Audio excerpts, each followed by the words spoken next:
Hello.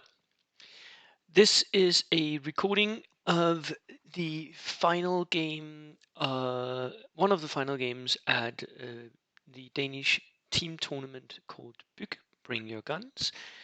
And this is a game between Anders Gerfeldt, whom I faced at the Danish Nationals in the finals there, and my team member Michael Christensen.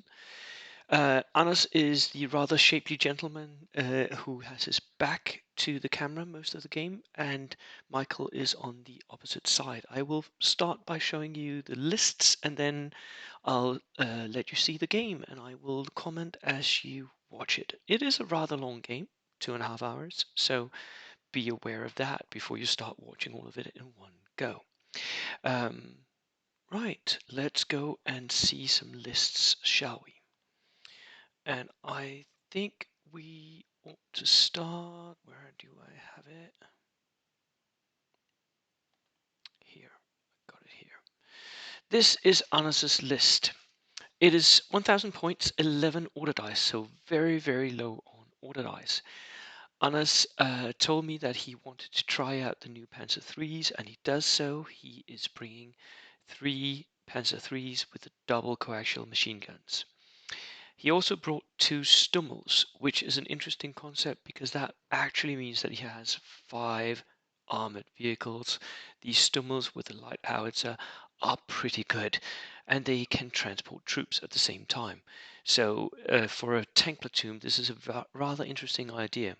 But he is very low on order dice. Um, but Anas is a really good player. He can play many different armies. He can play MSU armies. I faced one of them in his hands at the Danish Nationals. But I've also faced his German Afrika Corps units. He is an all-round player. He brings 2 Herr Grenadiers with double Panzerfausts and rifles, a single SMG. Medium mortar with a spotter sniper team. And a Nebelwerfer and a Horstron Limber, and that is his whole list. So very, very compact, and the tanks are going to do a hell of a lot of work for him because he not only is he not using all the, I mean, he is using a tank platoon, so the infantry selection is limited, but he's only bringing 2 infantry choices, and they are 5-man choices, regulars, so he is severely handicapped on infantry, and I know he felt it at during the weekend in some of his games. Let's see what happens in this one. Now, the second list that I wanted to show you is this one. This was Michael Christensen's list. This list was inspired by Manuel, the German team captain, his WTC list, whom Michael actually faced and beat at the WTC. Was very inspiring, and we're trying out some of the ideas in that list. It's 1,000 points, 15 order dice, so way more within the norm of the meta. It had an OT-34 as the command vehicle tank. This idea was to have something 9 plus with a medium anti-tank gun and a hull-mounted flamethrower, so that it could threaten 2 units at once. It's very expensive, much too expensive for what it does, but it is a good tank, and Bjarke has taught me to fear it in many games here in Denmark. So, and on top of that, he is bringing 3 light Stuart tanks with Recce. He's bringing them inexperienced. This is the whole gimmick here, bringing inexperienced Stuart tanks with all the trimmings. So they're very, very cheap, but they still have all the advantages. Now, I think Michael found during the weekend that most of these were not up to Danish terrain density. He struggled somewhat with getting these to hit anything. Sorry, he's bringing 4 Stuart light tanks. Then he brings a free rifle squad, light mortar, a sniper team, a flamethrower team, and dog mines, 3 of those.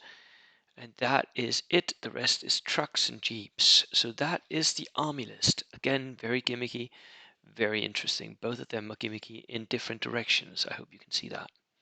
Right, let's go and watch the game itself. I had it here. Right. So they're setting up right now. They're playing a version of key positions that was specially designed for this tournament. Anders here is checking his list. Michael is setting the first objective. One objective had to be in the center of the board here. So he's setting up the second objective and he's putting it 18 inches from the first. That is the minimum distance that it had to be. Then Anders' choice, he places the second objective, I think. If he can manage to get anything done, I'll just skip a bit here. They're just setting up. Second objective has gone over there. We have one there, one there, one there, and one over here. Final objectives.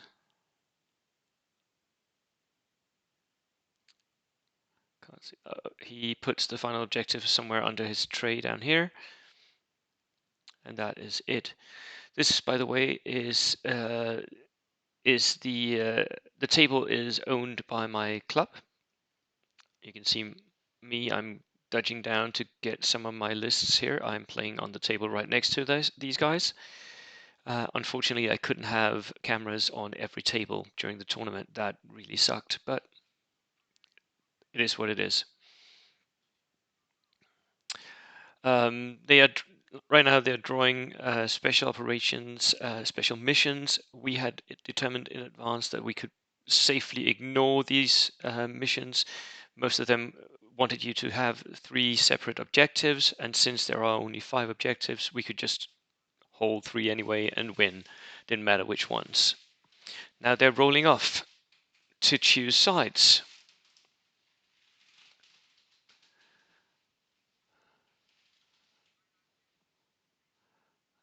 They're rolling off to pick mission cards. Well, that doesn't matter. I'm skipping ahead again.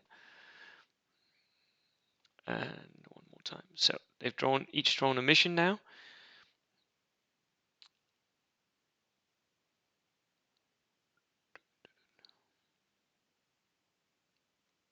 You can see there's a big road going down here, the whole table. It had lots of turns in it, so it wasn't really that dangerous. And most of the missions for this tournament didn't really include that you could move out of the opponent's side. So the road was kind of nifty.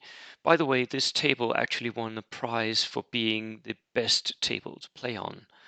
It had a lot of high walls that had holes in it, so you could, with infantry, look through them and shoot. And then these rather lovely Mediterranean-style houses.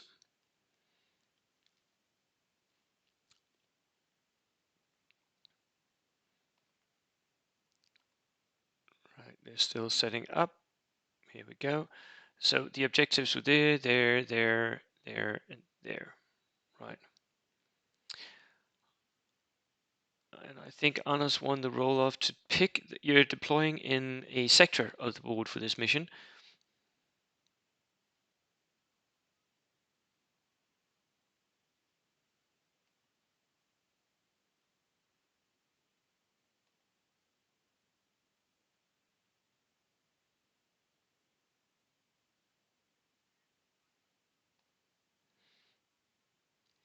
You had to have 18 inches of free space to the center objective, but that still means that since Anas is deploying over here, I think he will control 2 objectives from the start.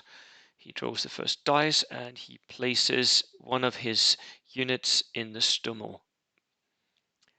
And then it's Michael's dice out the bag. The deployment works like this. You have a sector and you're deploying dice in the bag. And he goes down with or one of his units. They go into one of the trucks. So both players are right now wasting dice in order to get the other player to commit something first to the table. Arnas goes down with his second unit and draws a new dice.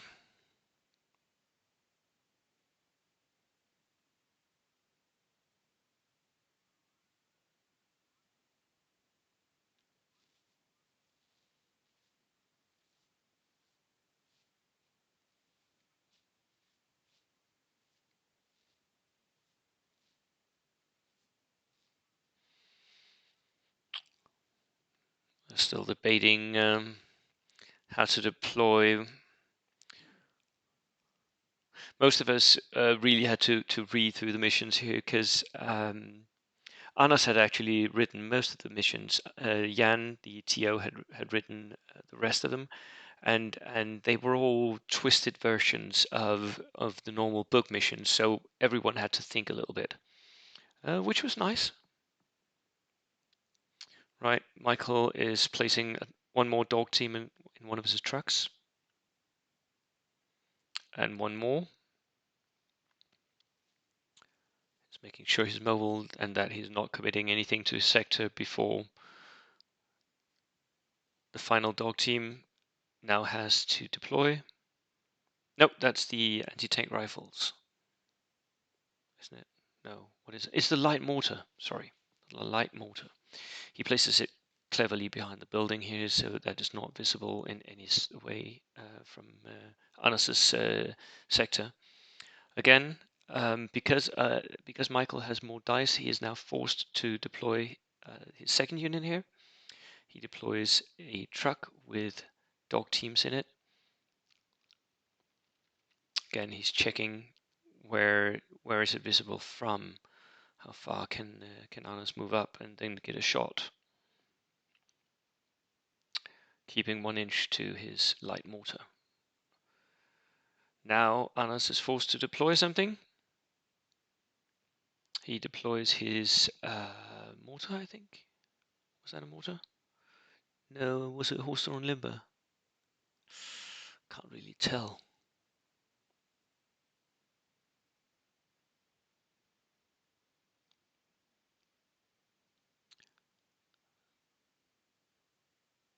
Michael deploys a further truck with dog teams in it. Again, he's thinking that these high walls will provide him with safety from any immediate shots.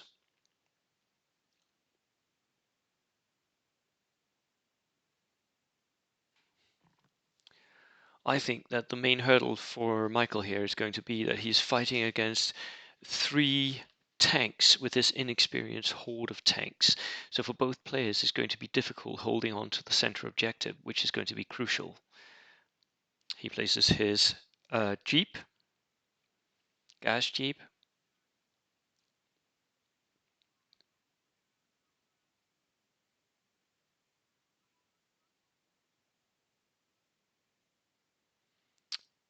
More Soviet dice in deployment here.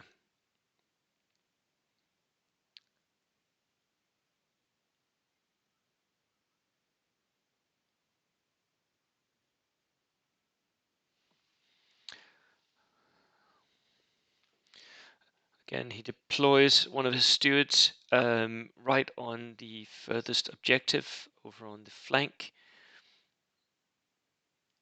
He's going to have to remember at some point that he needs to keep the objective in his own deployment zone here. But he may have a plan to drop infantry on it later.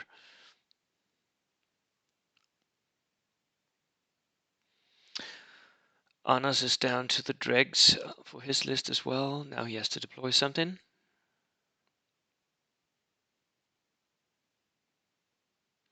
Oh, I remember what he deployed over there. Didn't he have a mortar? I think he did. That was the spotter for the mortar, yeah.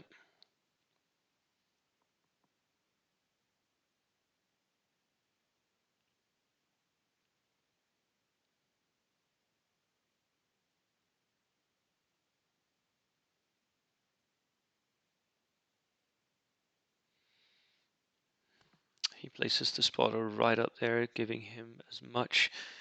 You have to deploy in your own sector, so he has to deploy. He can't forward deploy into his neutral zone, but he gives himself vision down along the lane that he is on and down into the center here.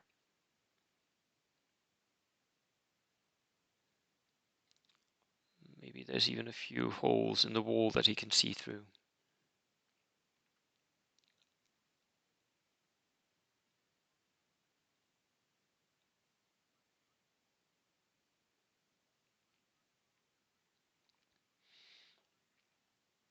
So what does Anders do now? Still his dice to deploy, I think. He deploys. What is that? That's a two-man team of some sort.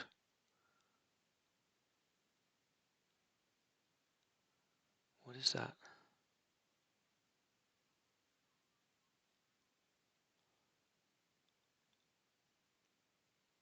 Was that a sniper? I think it was a sniper, yeah.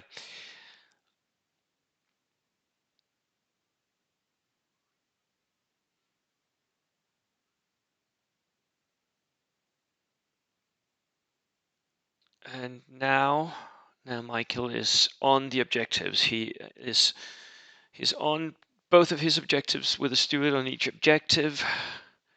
He's got it pretty locked down, he feels like, I think, at this point.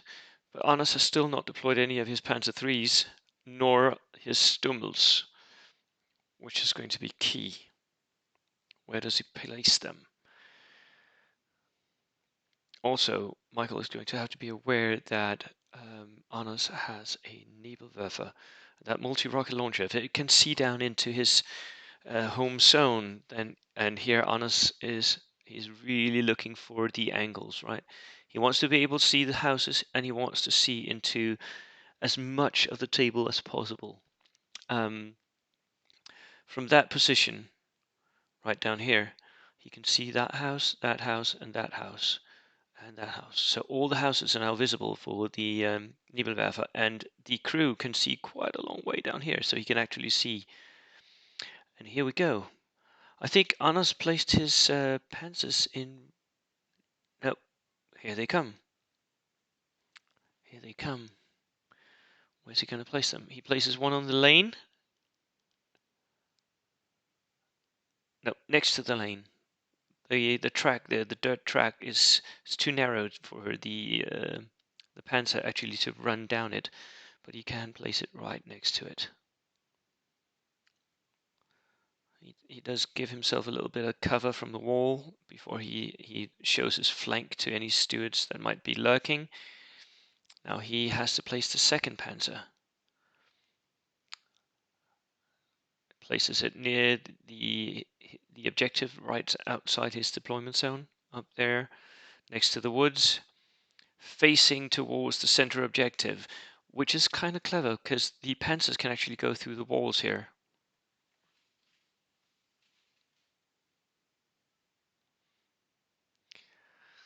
Yeah. Right now, Anas is explaining to Michael why he's not really interested in winning. Yeah, we don't believe you, Anas. At this point, this was the last game, and Anas's team was way behind ours. So it didn't really matter whether or not he won this game. But knowing Anas, he definitely wants to win. Of course he does.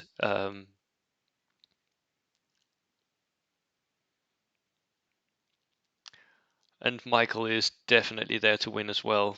I have never met anyone quite as competitive as Michael. He's definitely he's even more competitive than me, I think. He's one of those guys who couldn't care less what the miniatures look like.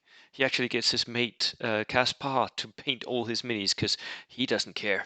And Kaspar simply can't stand him showing up to tournaments with unpainted minis. Yeah, right.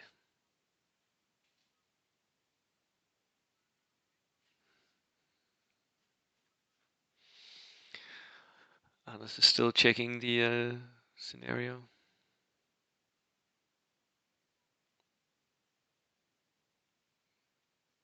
Everyone was making mistakes with the new scenarios. We didn't know them that well, so everyone made like at least one mistake with one of the missions. I think during that evening, it was just a thing that happened. It was nice though playing the new missions, and I think Anna's especially had made some really nicely balanced ones.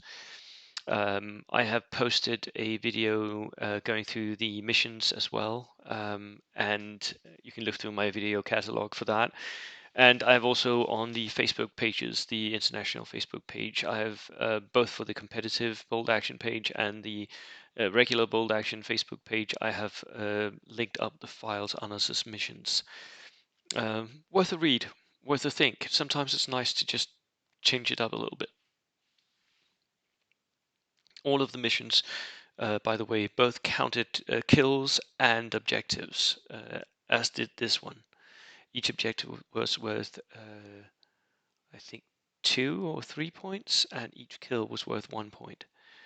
And if you could take your mission, it was worth 5 points, but that was really difficult once you figured out that you could just hold 3 objectives and then that was it.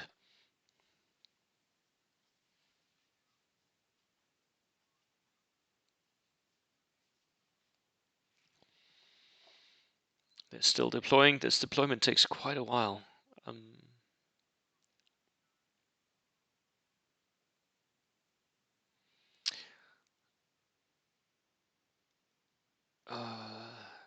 Michael is asking about the Nebelwerfer, what he can see, and he places the final steward. So the stewards are all in a row along this here. He places his free squad. Where does that go, Michael? I know where I would place it, but does he? I would place it somewhere around here if I could. Simply because these walls will give them quite a lot of cover, and if you stay away from the house, they're pretty safe, and then they can later on run onto this objective or around and up to this objective. He places it a little bit further back. That's more or less what I would do as well. Another option would be to place them behind this forest here. The free squad is mainly there to take objectives, not to fight the battle, because Anas's army is all armored. So, and here comes Michael's T-34, OT-34 with the flamethrower and the medium anti-tank gun. That is really the big threat for Anas. He doesn't really have anything that can deal with that easily. He can pin it, but killing it will be difficult. Anas has 2 light howitzers, and they can definitely deliver the pins needed. Now Anas has to place his Stummels. He places one near the houses. He wants to push up his infantry towards that center objective at some point. He wants to take it if he can, or at least contest it. That will give him the win if he does that.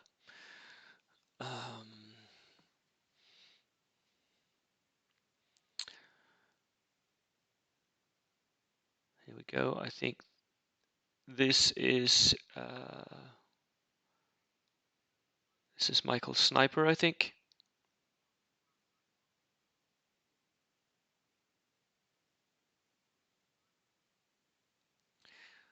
He's complaining that his sniper can't really see anything, so he's not going to be able to shoot stuff. And well, he's right. But the sniper is also infantry. Remember that, Michael. Have them somewhere where they can actually hold objectives if they need to. You're both running tank platoons. You need the infantry.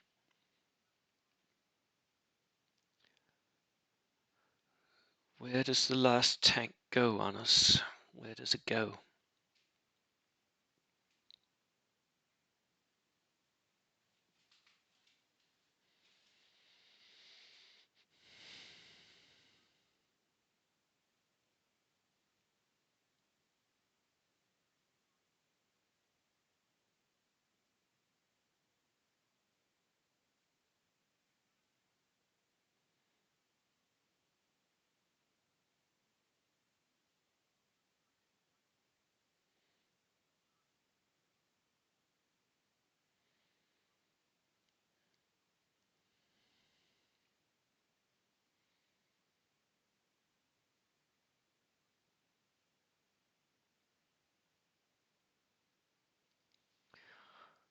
Oh, come on us. They're still debating terrain effects now, because that will inform where Anas puts his tank.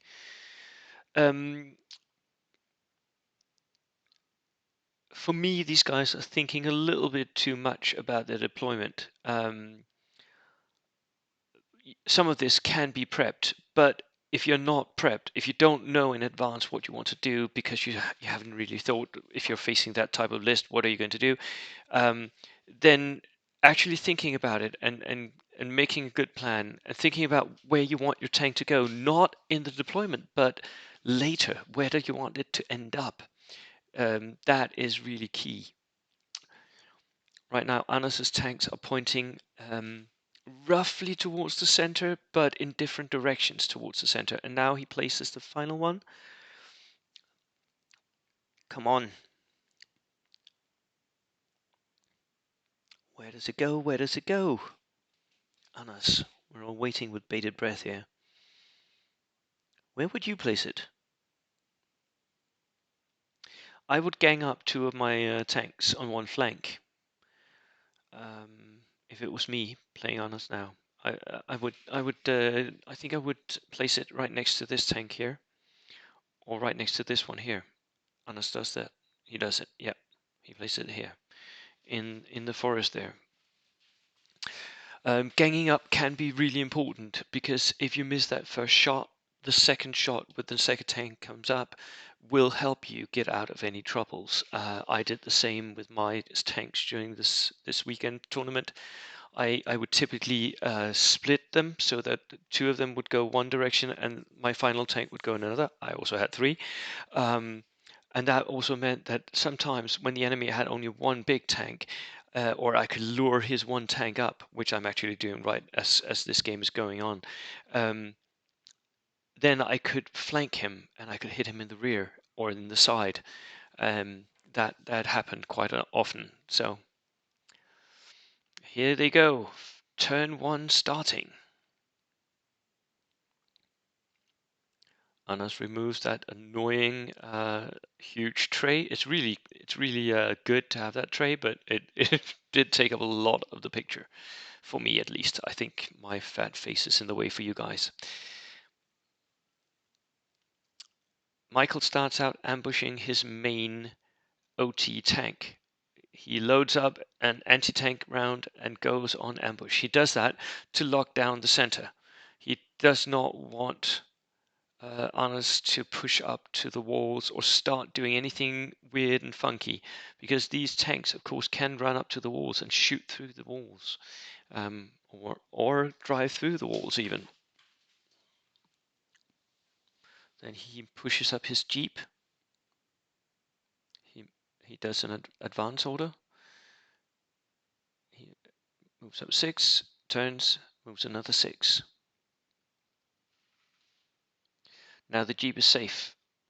Only the multi-launcher can now threaten that.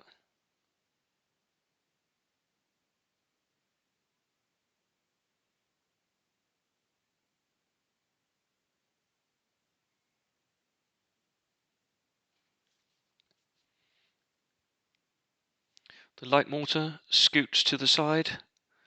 He also wants to get into total line of sight blocking. There are some hard cover high walls here that he can hide behind.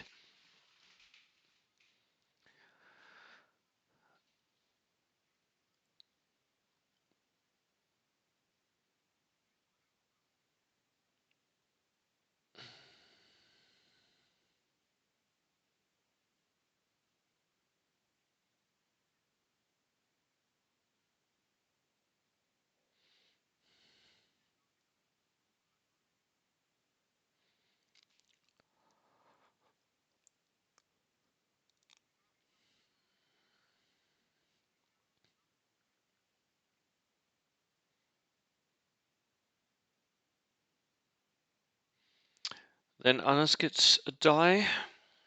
Remember, Anas only has 11 order dice and Michael has 15 in the bag. He goes on ambush with his sniper.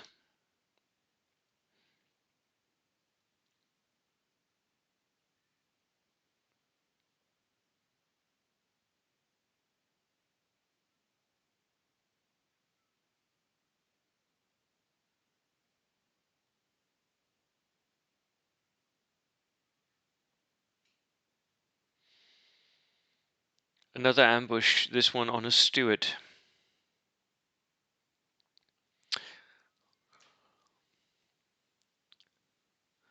Michael doesn't really want to push up yet. He's being not cautious, but he is playing for the win, which means you don't need to push up. Right now, you just need to control the center of the board. So you need to have as much firepower directed towards the center while you're pushing up. That's the key here. Anders gets a die.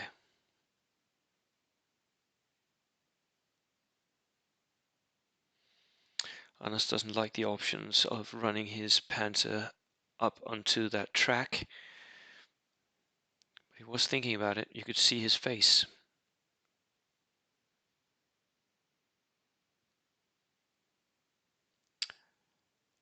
He goes down with his mortar instead, and then Michael goes on ambush with another steward. So he has a whole gun line of ambushes waiting for whatever happens. Then Anders goes down with the infantry in his stummel.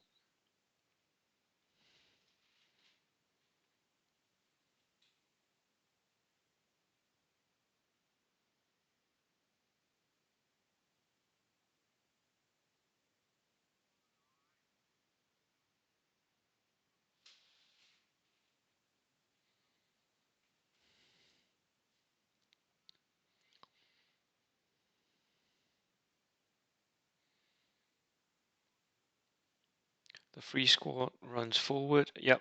Yeah, they run up into the position where I would have placed them. Maybe he couldn't because of the exclusion zone from the central objective. Right now, he just pushes forward here.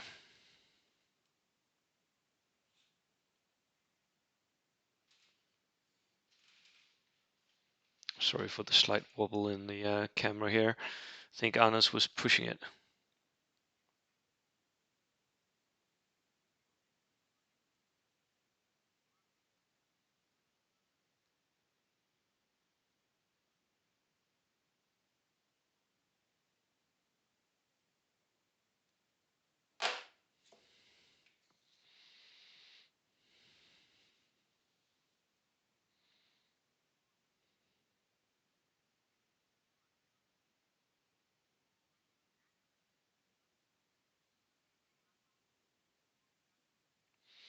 Ooh, now they're debating something. Anders has made a small mistake. This is something that we can all learn from.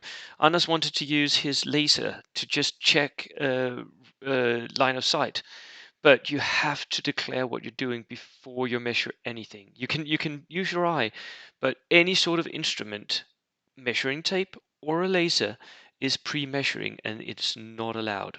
So instead, what he does is he moves his, was that the sniper?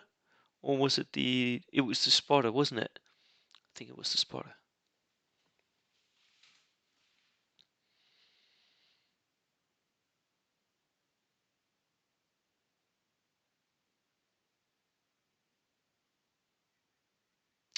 Everyone should remember that. Any sort of instrument that you use on the table is pre-measuring. It is not allowed.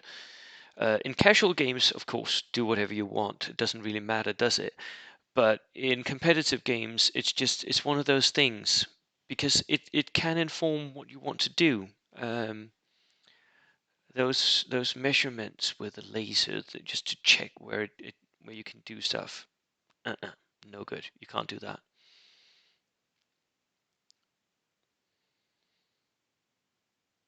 Let's consider his options.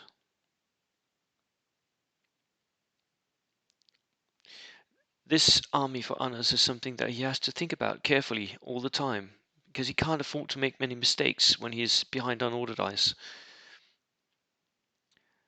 He decides to push up his stummel with an advance.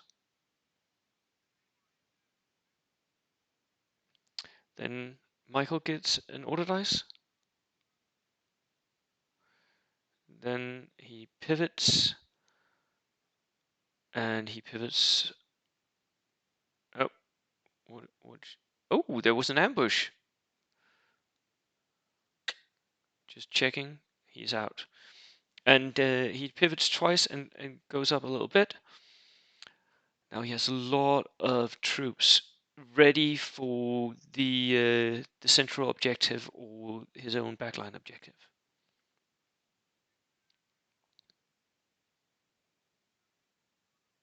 The dog teams in the truck go down.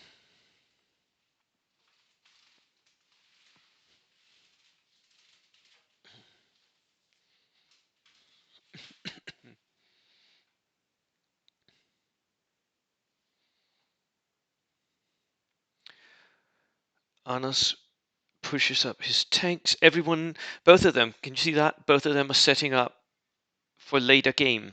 They don't want to actually engage this first round. They're setting up for turn, maybe turn 2 or 3, when they'll start actually fighting.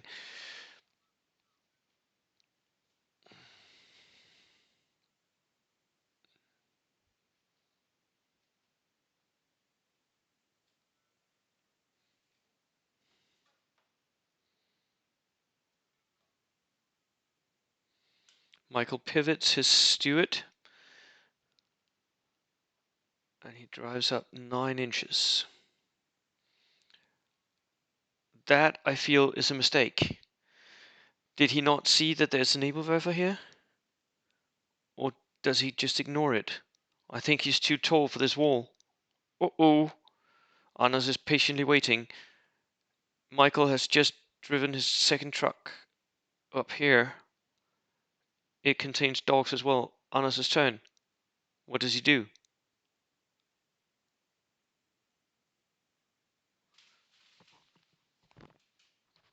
I think Anas has the shot.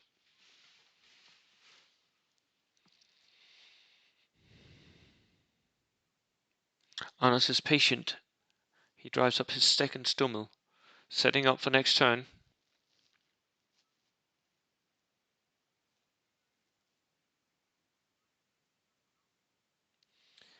Michael says, just take the remaining dice. I'm going down with the rest of my troops.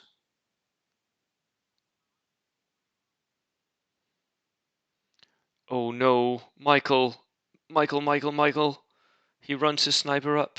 That's the only thing that he does.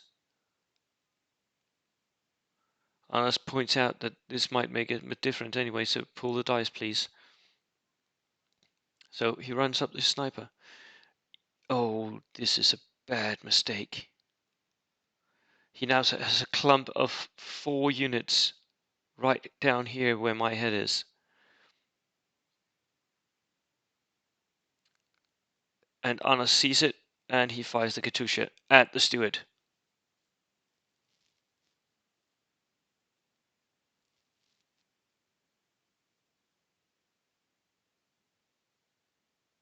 Which is not a Katusha, it's an Nebelwerfer, right?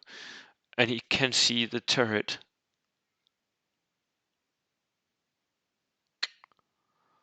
Oh, Michael is arguing you have to see more than a fraction. One of the weird things in bold action is you can't shoot at just a fraction, but if you can see enough. But what is a fraction? It doesn't say so in the rulebook. So this is one of those times where TOs are often called to just judge, can you actually see that? But he can, no doubt. The tank is safe. The sniper is safe. Nope, the sniper dies. It's hit. The light mortar is safe, and the truck is safe. The house? No. So the sniper died from that mistake. That was a bad one. Not good. Remember where the enemy multi-rocket launchers are. Don't overdo it. Don't over-respect them. Don't spread out too much, but remember where they are. I feel like this was a mistake. Anas is now moving the remains of his troops. Michael has nothing further to move. Anas moves a little bit more up. He's again prepping for next turn. He moves his second tank up as well, gaining a good flanking position. And he's pretty safe there because of all the houses and the walls here. He's not going to be able to be shot. So right now he's gained the flank on Michael. Of course, Michael has dog teams down here, which will make him keep his distance, but right, going into turn 2. Oh, by the way, notice this little nifty turn counter here. That is spend World War II bullets, bullet casings. Anas gets the first die. What does he want? Come on, Anas, you know it. The Nebelwerfer, come on. Yes, he takes the Nebelwerfer again.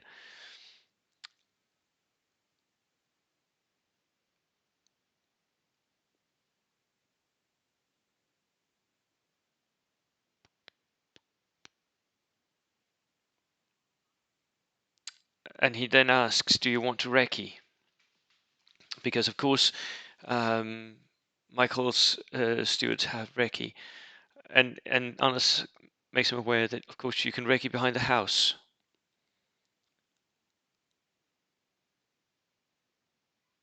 which will get you out of sight.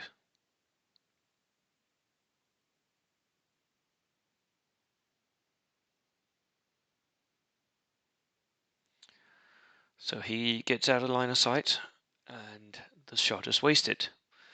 But hadn't he done that, he would have been hit again. I would have done the same, shooting the Nebelwerfer, making that steward do nothing. Totally worth it. Anas gets another die.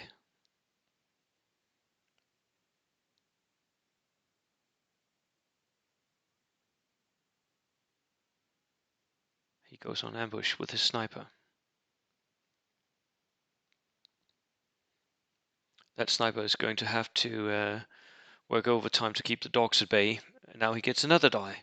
Goes down with the mortar. The mortar still can't see a thing, so it doesn't really matter.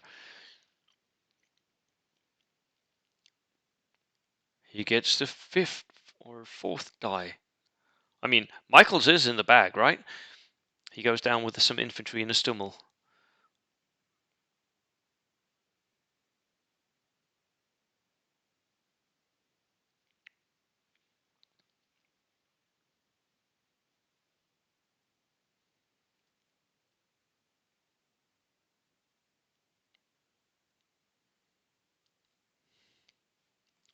Michael points out that right now Anas is winning by 1 point. Yeah, true. That is true. Michael gets his first order die. By the way, Michael has kept the ambush on his OT tank. I feel like that is a mistake as well. I think it would be worth more being maneuverable at this point. But it does have a good line of sight where it's blocking down Anas's possibilities of pushing up. As soon as something pushes up, it's going to get a medium anti-tank gun right in the face.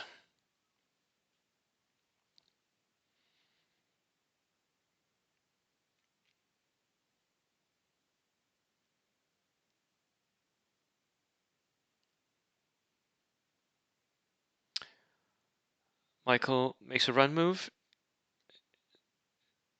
running up to the edge there. He doesn't want to be seen, but he wants to be able to.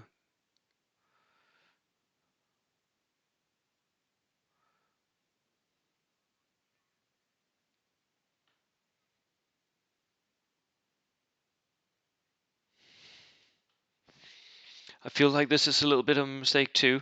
I think he would have been worth more staying closer to the objective, but we'll see what happens. I feel like right now Anas is the stronger player. He's not making mistakes, but Michael is making a few here.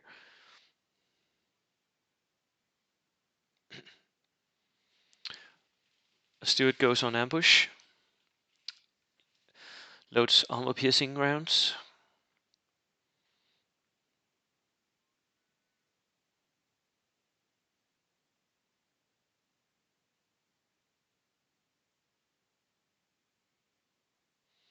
Then he pushes up his free squad.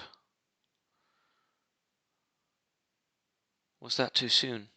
It's only turn 2. Oof. And now he's blocking off. Can you see? If Anas wants to move up here, he's no longer in any danger of being shot by that OT tank, because that free squad might block his line of sight.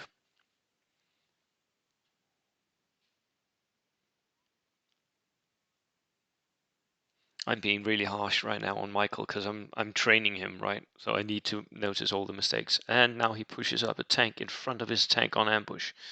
That again limits the ambush tank's field of vision. Now it's really limited to this field here. So it can only like take on this tank and maybe the Stummel.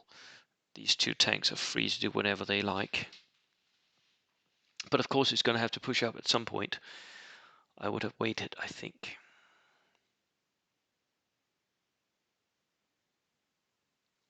He's keeping back his dog teams in case that he actually gets an attack run at some of the panzers here, which is a good tactic. Arnas is now down with both of his infantry in the Stummels, and he gets another order.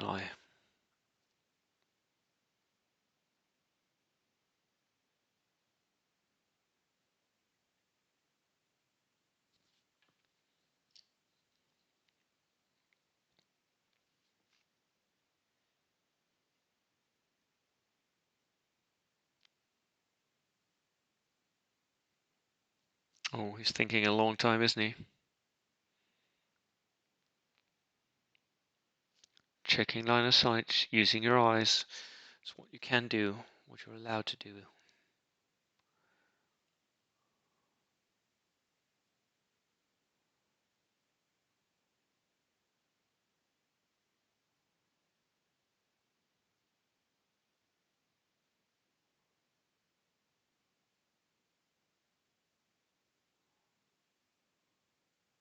Oh, sorry. That thing there, that's his horse-drawn limber. This is his mortar. He runs the mortar up to the objective. Yeah,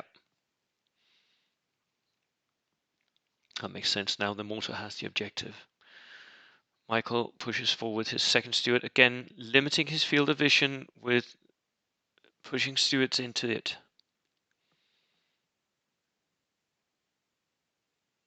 I'm not a massive fan of that.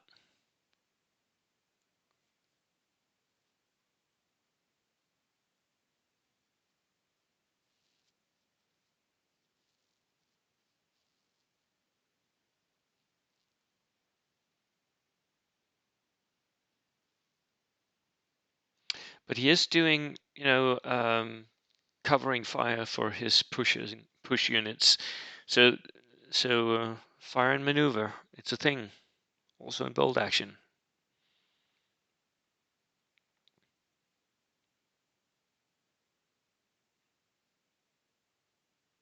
Anas is thinking hard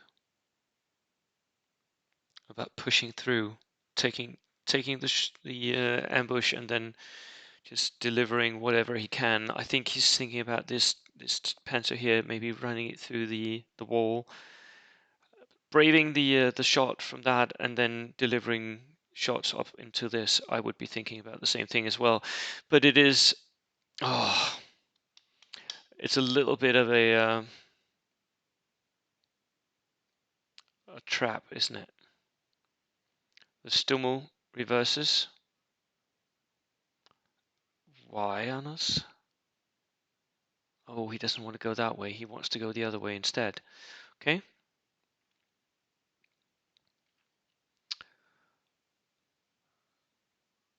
Michael advances his truck.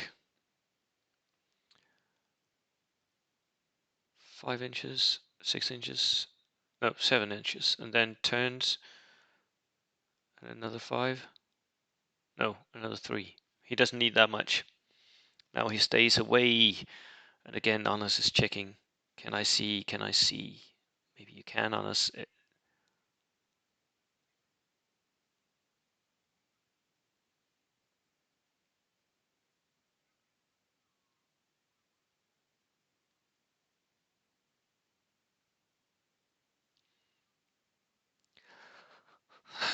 Anders is keeping his panzers for the last die. Oh, he goes down with one of them. He's still keeping his left flank, the two panzers and the Stummel free to maneuver, do stuff.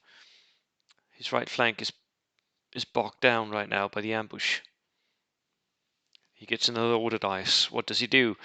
Does he push up? Michael still has some free dog teams. Anders goes down with the Stummel. Oh, advance, whatever.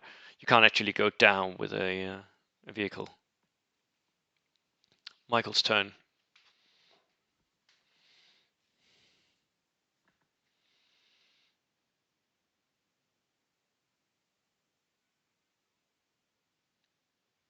Michael goes down with the dogs inside the truck.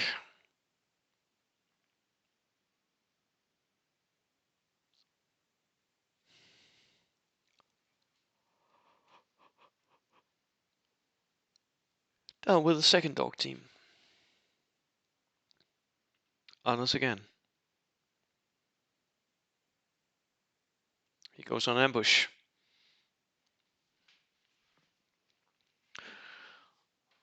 And then Michael goes, rallies wherever, something with the truck.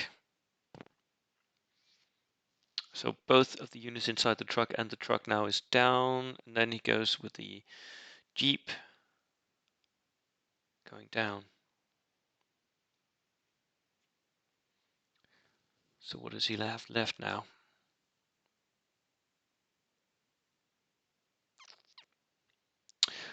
And now Anders pushes. He pushes up his Panzer because all the dog teams are now down. The Panzer is safe, pushing up towards the flank. That is the end of turn 2, gentlemen. End of turn 2. Michael has the final die. Anders is already collecting his order dice. Getting the game to flow nice and smoothly. I like it. But remember, don't take them away in case you have something down that the enemy shoots at. Michael pushes up. He makes ready for next turn. There's an attack rush waiting to go there. Ready and waiting. Pushes way up to the corner. Ready with the dogs. Or is it a flamethrower team he has in that one? I can't remember. Anyways, does he keep his ambush? No, he does. That is no bueno. Michael, get that tank moving. You don't need to be on ambush all game. Right. Turn 3 coming up. I just took a short break here.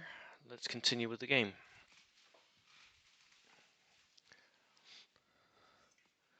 Turn 3. And they're discussing, ooh, first dice. First dice is important.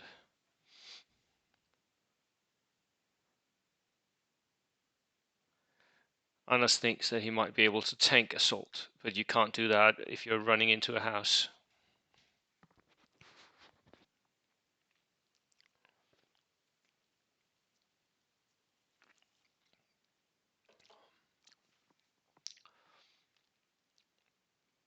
Ooh. The sniper's on ambush. If he goes out, the sniper can't shoot. What does he do?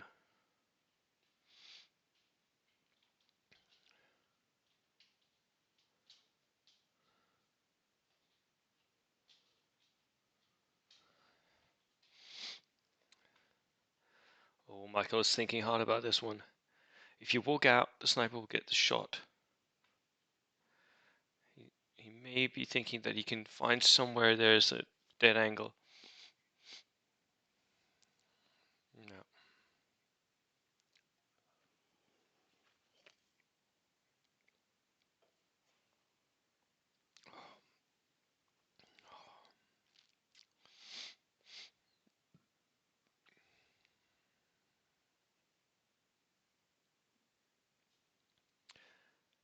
I think it's actually the flamer inside the Jeep here.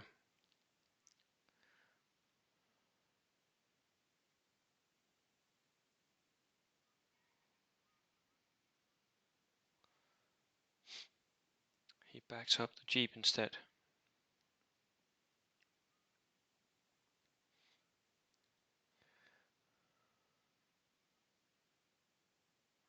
He should have walked out with the flamer first. Been on ambush now. Now he can't do it.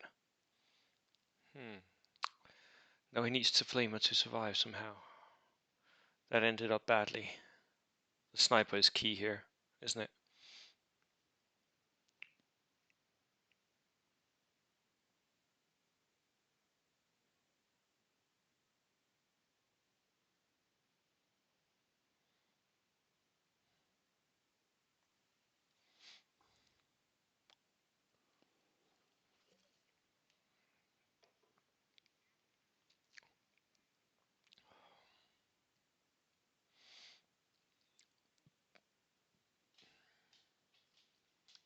Next order dice.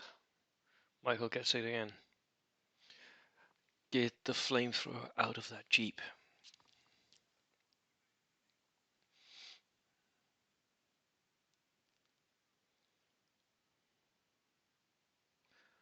Oh, he moves up to the wall. There's a hole there.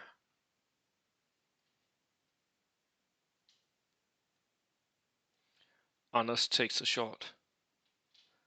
Can he see?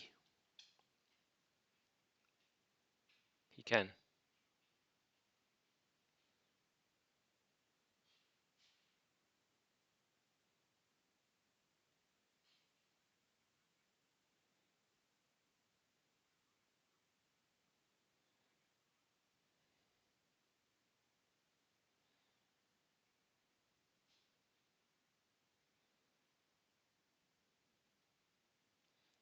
They're laser checking.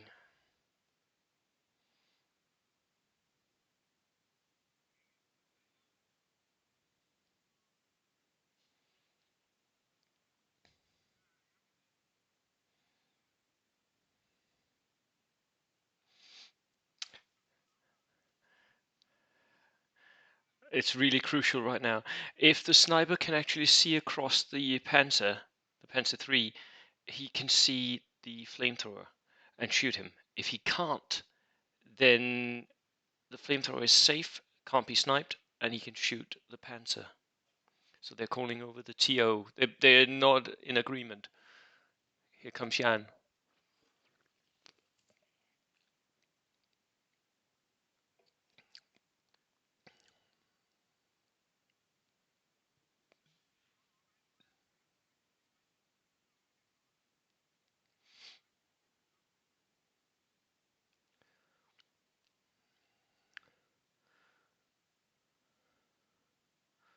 Jan makes a call.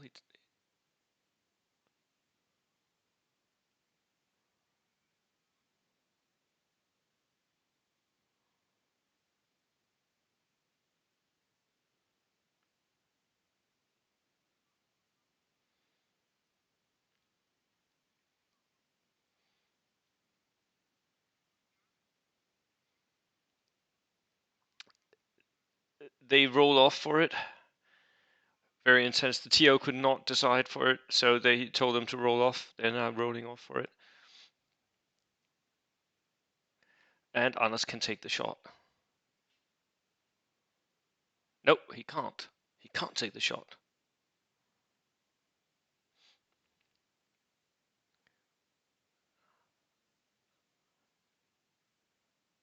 But Michael missed. Michael missed.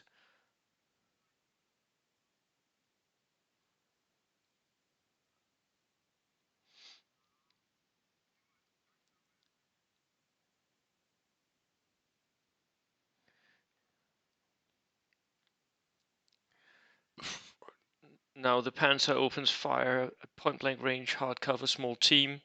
That's fives.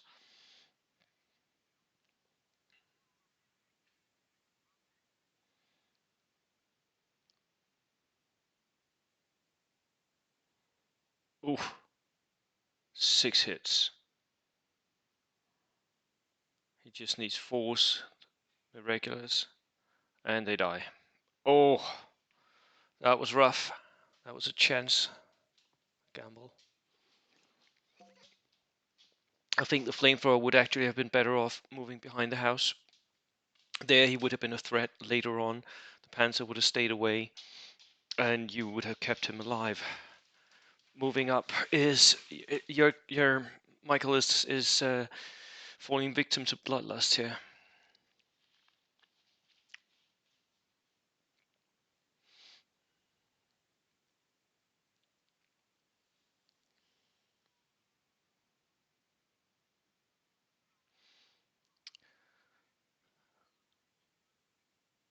Anders takes a shot at the house. Now Michael can't actually recce with his recce steward because he's not the target of the target is the house, and you can only recce away if you're the intended target of a shot. So he can't recce. So now they're figuring out whether or not he's within the house. They even asked me about it. I remember they interrupted my game. Very rude. He takes the shot.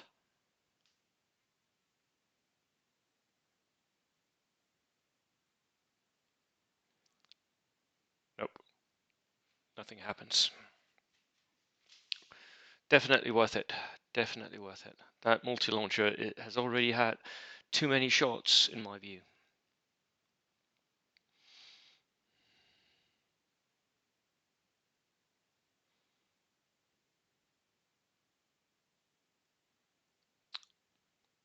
But you know what? Michael has an option here. He has an opportunity. He can take this truck with the dog team. He can turn it, go up here, and walk out the dog teams here, and then fire the dog teams down towards both of the Panzers. Now the sniper has shot. That's an opportunity. Let's see if he takes it. He might want to save the dogs for later, but it could be an opportunity to take out 2 Panzers in one go.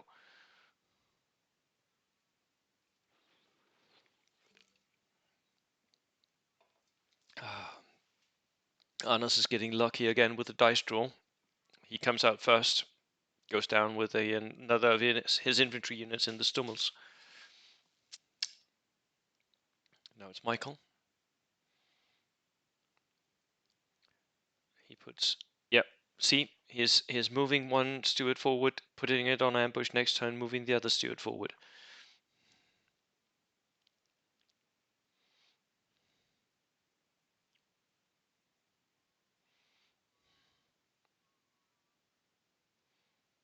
Arnas moves his spotter. Because the spotter is now not usable, he's not seeing anything, so he runs.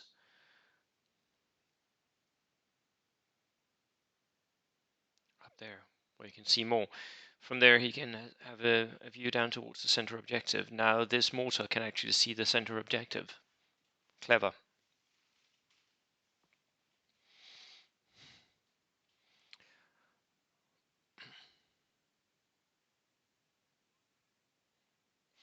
Oh, wait a minute. Anders has this one on ambush.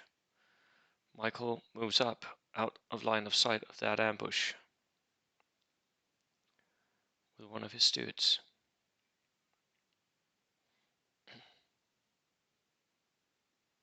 So the opportunity is not to throw the dogs over here. That would be that would run straight into the ambush. But he does still have the dogs here. They are a threat to those panzers.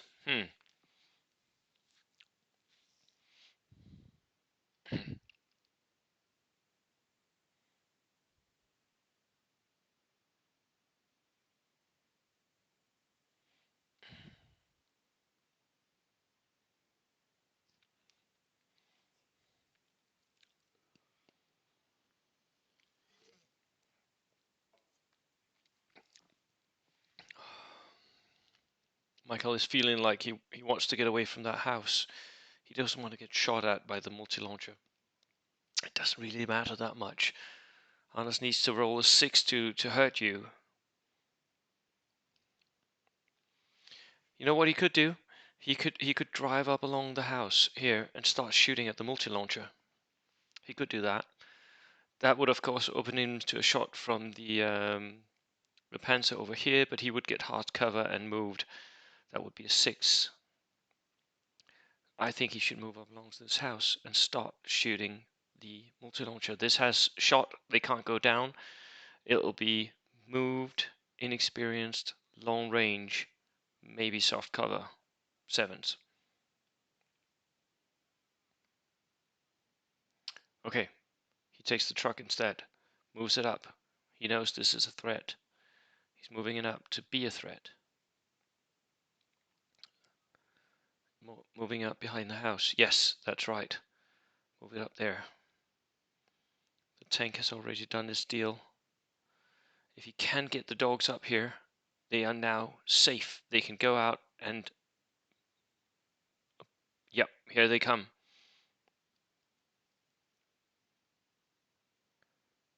This is a dog attack run. Like I told you, not this way, because then they'd get ambushed, but the other way.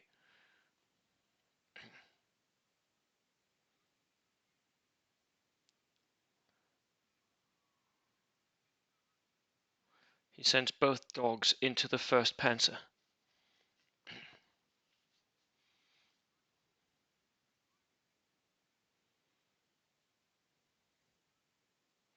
He needs a fall.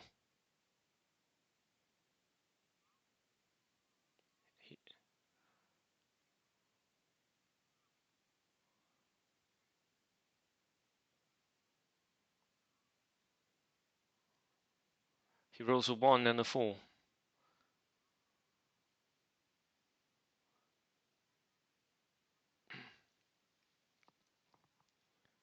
They have to look up the rules for the dogs.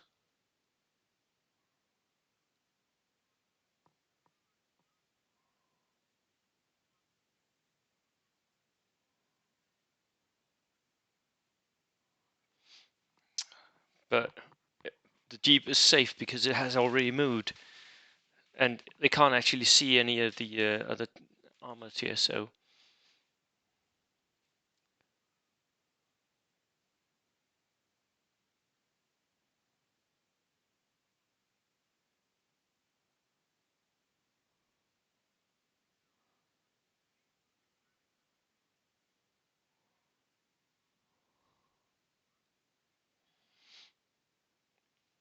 Okay, they're looking up. It's a +5, come on. Not that difficult. +5, to the front. Shoot.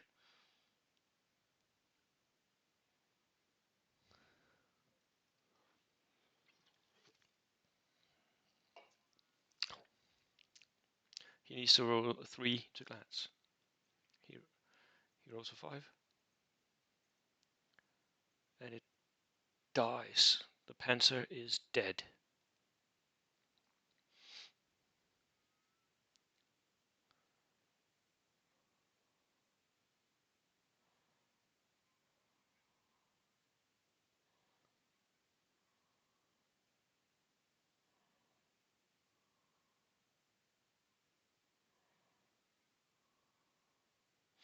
He has both dog teams. He has 2 dog teams in this truck, so he's ready to assault the or get the other Panzer or the Stummel if they move up.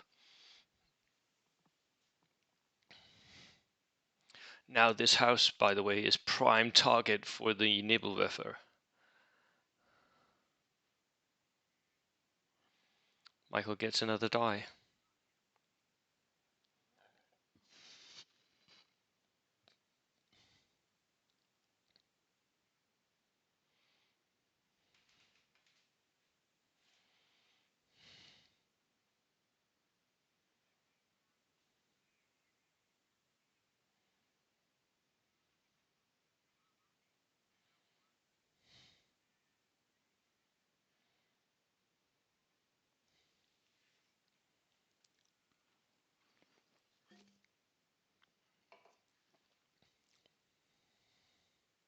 Michael has just realized that he's very clumped up around the house.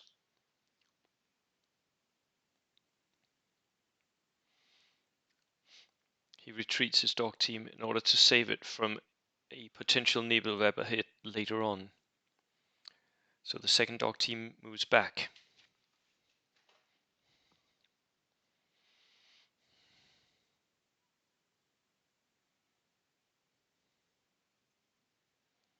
Another Michael dies. Michael's dies.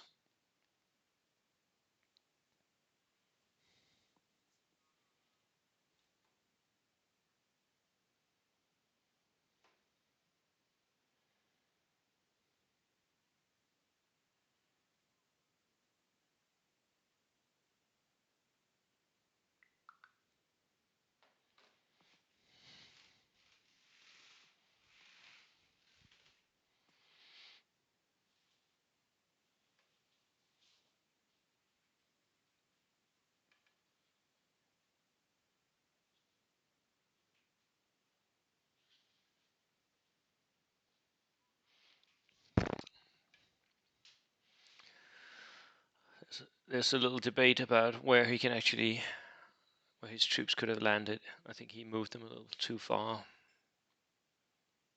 Nothing that matters much.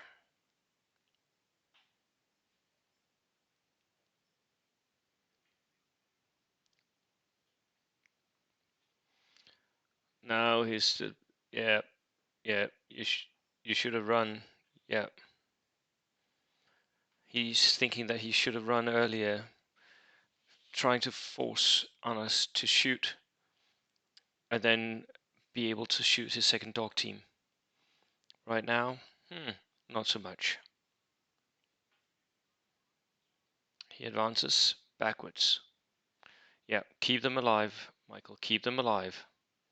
They're way more worth as live troops than dead.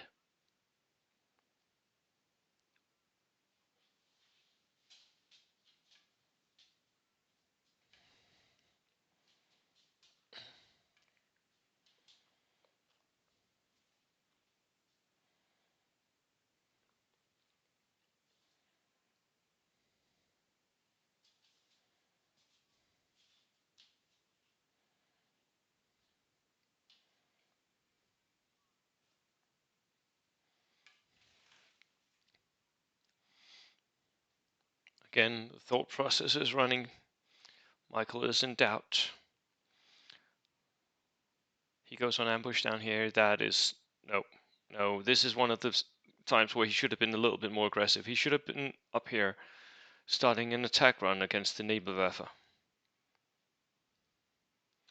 As long as that Nebelwerfer is focused on shooting at that house or going down, then it's not actually hitting him up here. So being up here is way more worth it, next to the house. He then pivots here, getting ready. He drives up one of his stewards. He's pushing towards the center. Right now, this is relatively safe. The panzers are not right there, and this panzer can drive out and take the shot. Now Anders gets the die. Does he take it? He's going to go up against some ambushes, maybe with some line of sights. So we have an ambush here. No, this one is an ambush, and these two, the OT and this steward, are on ambush. It's questionable whether the OT could have the shot. Anders takes the Stummel instead. He now knows that he can drive through this wall because this tank is now in the way of all the anti-tank guns. So this is safe, although there will be a next turn, of course.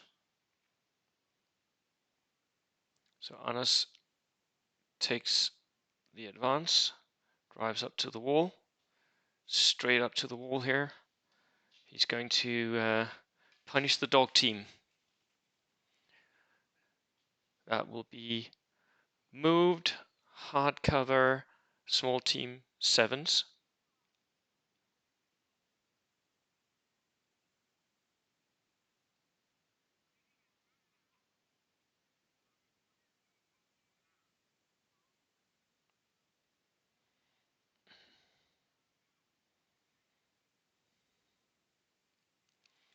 Nothing happened. The Stummel was firing its machine gun.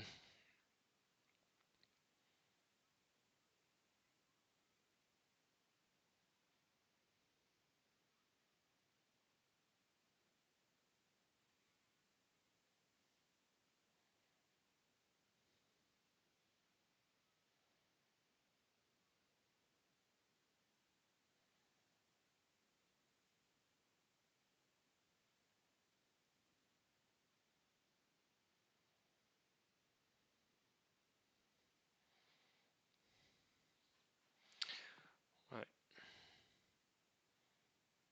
Michael advances his light mortar. So he's going to push with the light mortar instead.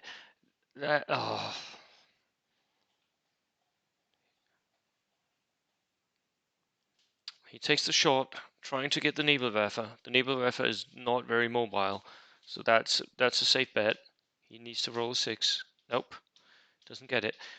Remember, there's a panzer right here that can punish him for this, if Anders wants to.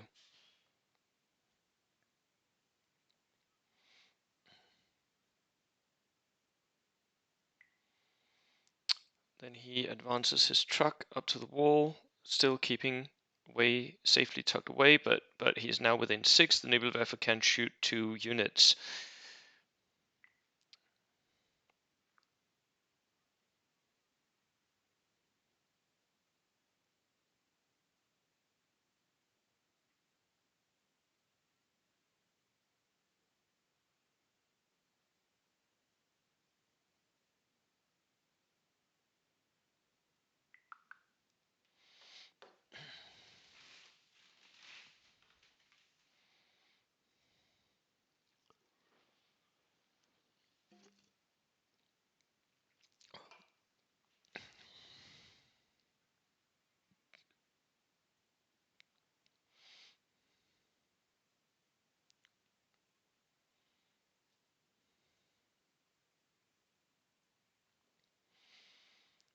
Michael is thinking about his last dog team here. They are in the truck behind that wall, and he's looking at that panzer. If he moves up, will he be within the 18 inches? I don't think so. There's quite a long way from this place to the panzer. And then Anders gets the final 3 dice.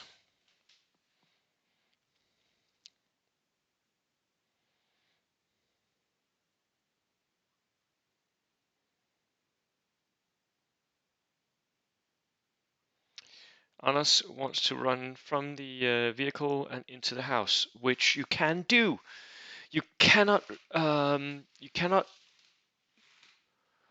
from car to car, but you can run from a house to a car or a car to a house.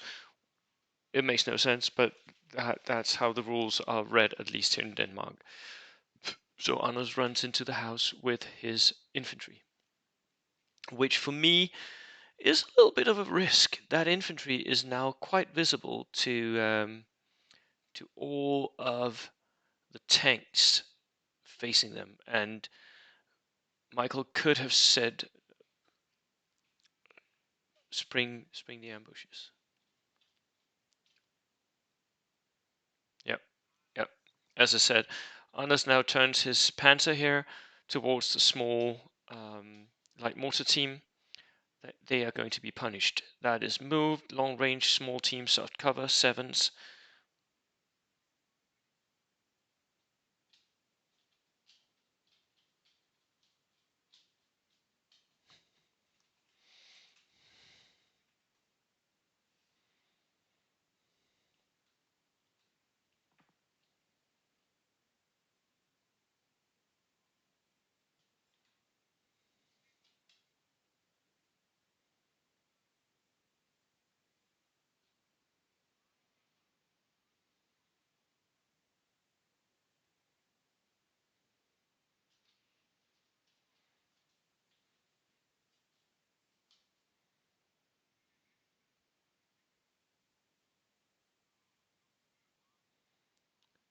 Anders gets a single hit,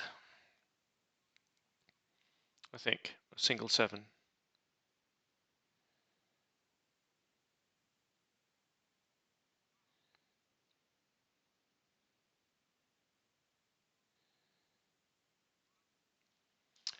And a single guy dies,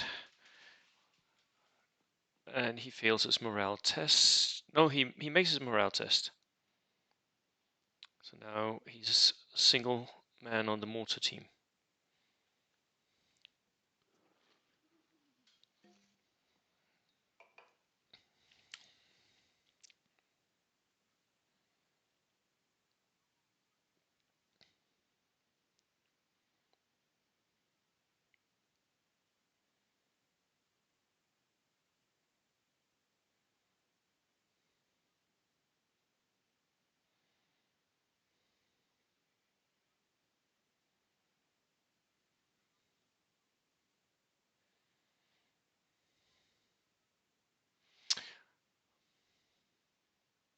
Right, that was towards the end.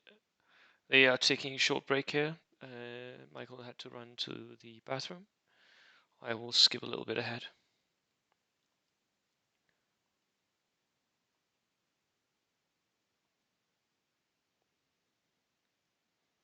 Right. Michael is back. They are picking up the dice, ready for turn 4. Now Michael springs the ambush on his OT tank. I think this has been a mistake. The OT is way in the back. I think it needs to be much further up. It is a 9+ tank. It's pretty safe from whatever Anders has, and it's very dangerous. It has a medium anti-tank gun and a flamethrower. It could potentially kill 2 of Anders' units in one go. I think it needs to push up. I think it needs to have been pushed up right at the start. Right, turn 4, go.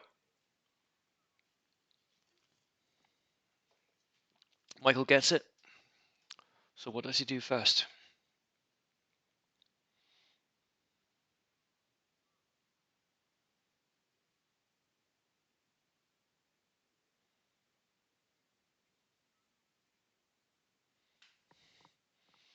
Sorry, what happened to these? I need to go back and figure out what happened.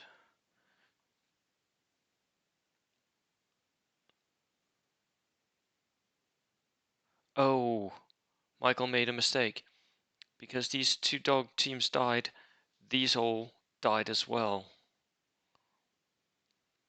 That's what happened. That's what happened.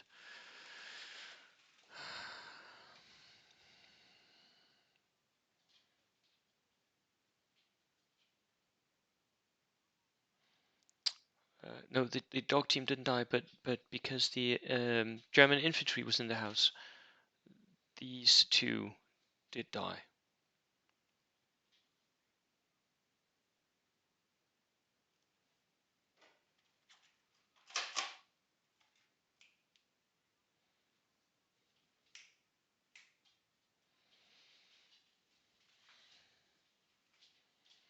That was what happened.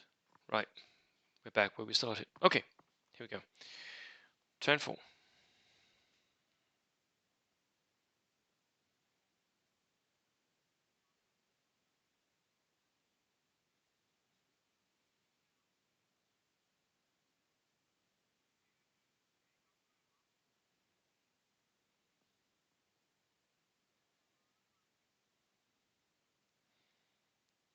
Right. Michael starts with a steward. It moves up.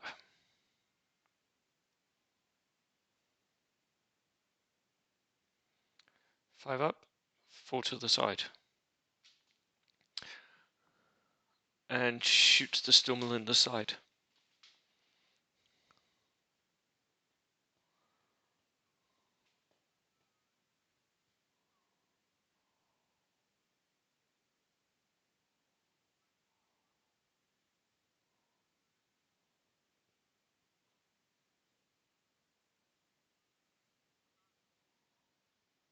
He needs to roll a 4. Nope, he misses. So he just delivers pins to the Stummel as well, I think. Anders takes it. He knows that is going to happen no matter what. Doesn't waste time on rolling dice. That's just... It is going to happen. Then Anders gets the die.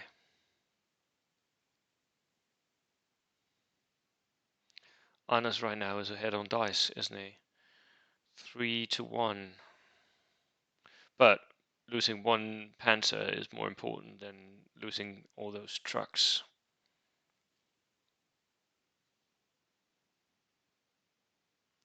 However, right now it's winning the game for Anders. Anders wants to go with his Stummel, I think.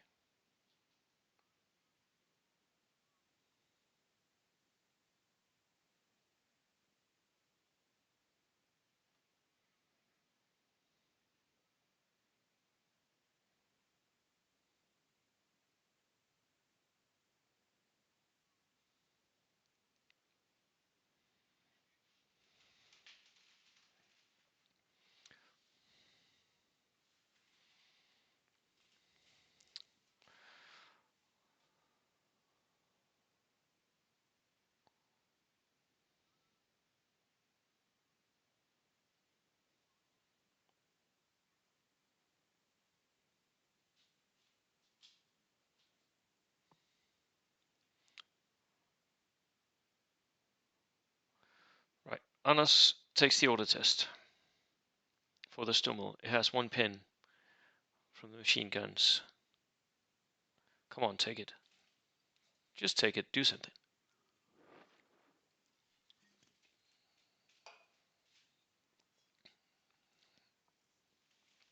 He backs up.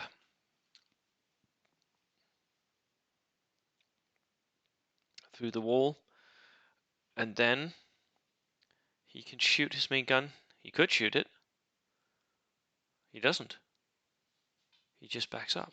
Oh, he needs to be transporting troops in order to shoot the main gun, doesn't he? Ooh. Okay.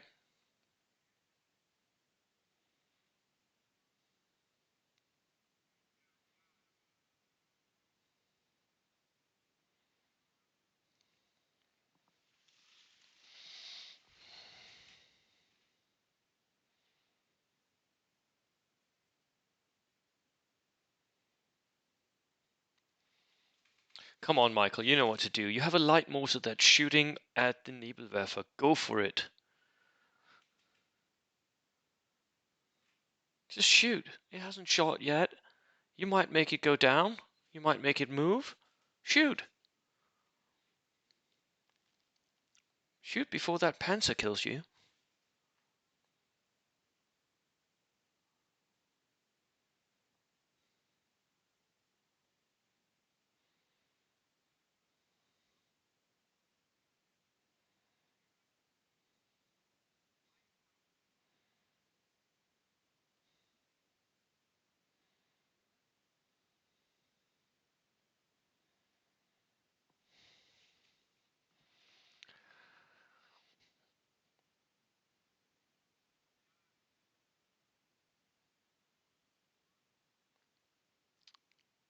He advances the dog team. He wants to get them out of that place. They're just exposed to everything with the infantry in the house. And he needs them to survive. He's going to need every infantry group that he can muster later.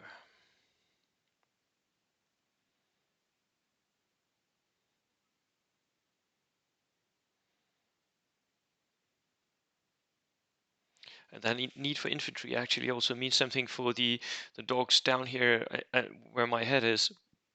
They are going to need to be on the objective down here near my head in order for him to hold that objective.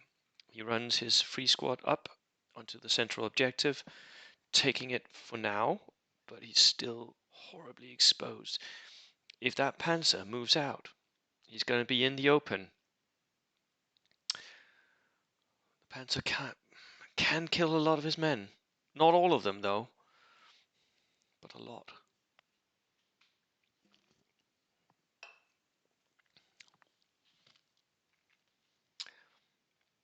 Anders moves his infantry out. They have a single Panzerfaust, I think.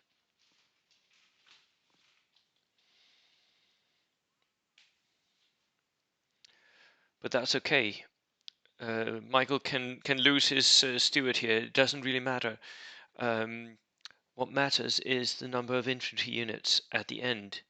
And if Anders loses his infantry trying to kill a steward, that's worth it.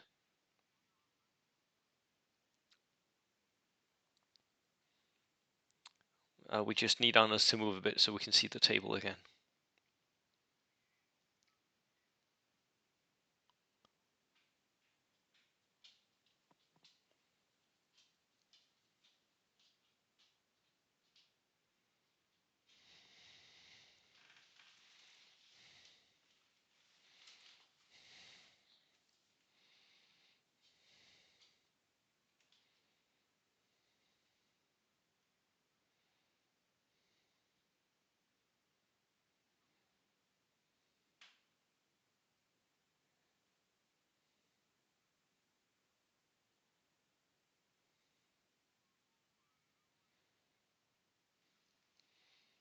Oh, he has 2 Panzerfaust or what?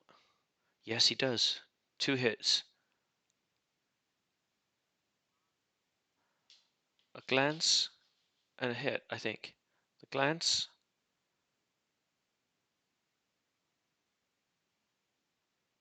Crew stand.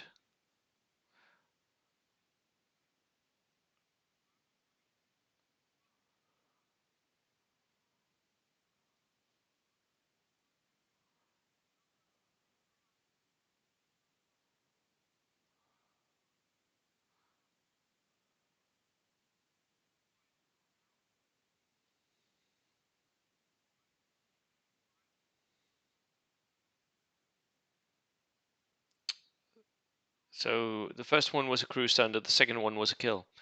The steward is dead. And then he shoots the rifles at the dog team that had just tried to escape.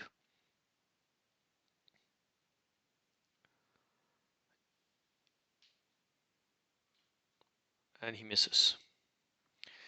So now Michael really needs to punish that infantry unit if he can.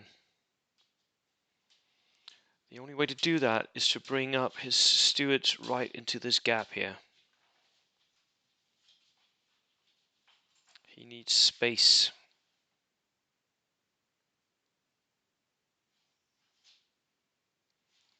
And he tries to do that. He moves up.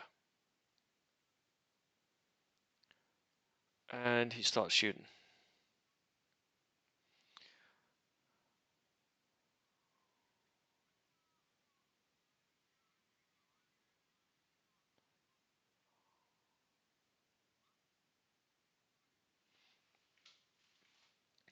So that has moved inexperience fives. He needs fives. He has full, what is it? 18 shots.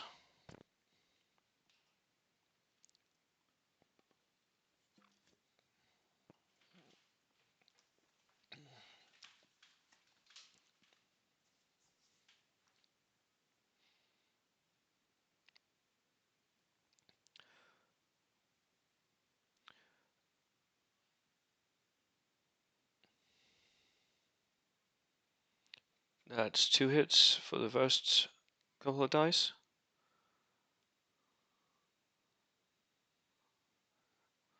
3, and the last 6 dice. 6 hits. He then needs 4s. 3 die. 3 dead. And they missed their morale test. They are dead. That was worth it. Infantry is what matters in this game. Yes, the kill points matter as well, but the infantry is the only thing that can take objectives. Arnas has just lost one of his 2 infantry units. He does not have the infantry to spare. So that was an important kill.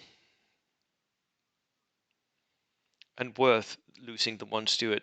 He has, I mean, Michael has 4 stewards. He has plenty.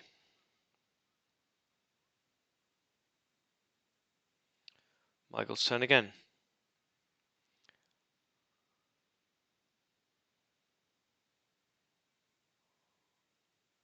The light mortar goes. Yep.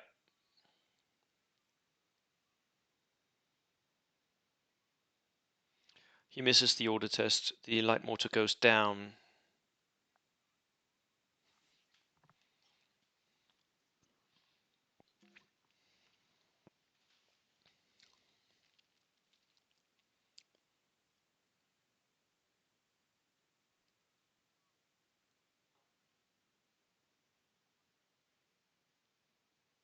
Now, can Anas punish? Michael is also putting his infantry on the line here, isn't he? He has a dog team and a free squad right at the center. That Anas, he has a Stummel with a light howitzer right there. The Nebelwerfer shoots at the light mortar team. I thought this might happen because the truck drove up to it. And the truck? Nope. They live to fight another day. The Nebelwerfer misses. Michael's turn.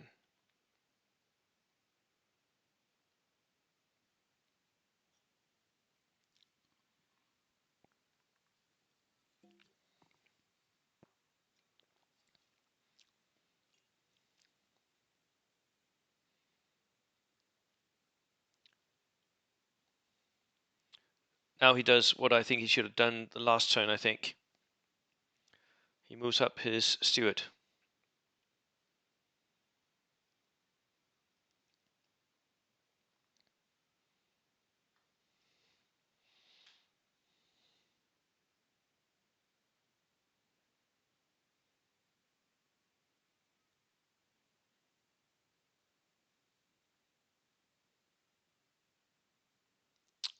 He needs 7 to hit. I don't think he'll get that. Michael is notorious for not being able to roll 7s.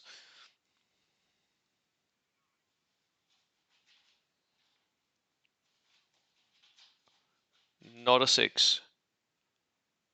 A single 6. 1 6. Nope. No 7s. Okay.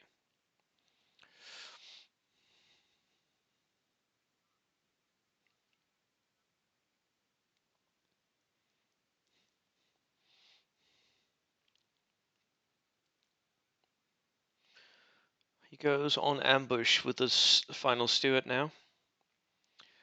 Because now he has line of sight all the way down towards the Panzer III over here by Anders' shoulder. So if Anders goes out, he'll be able to shoot it in the side. It's a good idea. But Michael is expending his all-important infantry here. No bueno. Yeah, goes on ambush. Anders goes on ambush with that Panzer. Then the mortars shoot at the free squad via the spotter.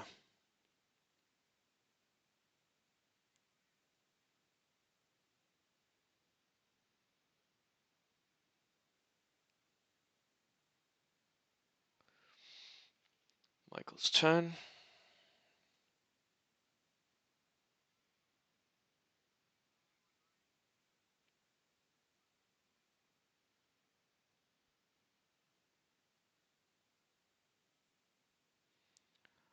Come on, Michael, don't move up with that truck.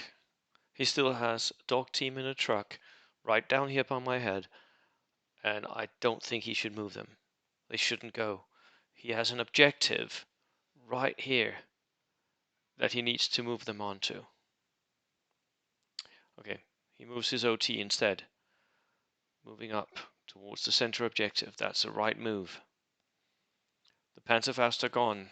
Now there's only one light howitzer and the Panzer left up there. They are not that much of a threat.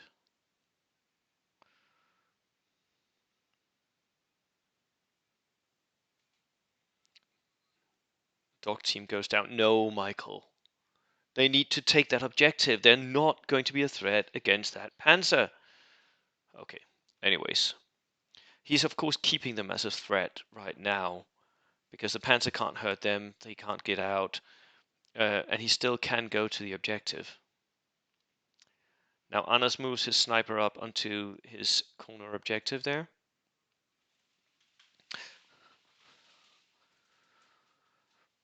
And he makes a mistake because he was actually in terrain, so I think he's going to have to move him back now.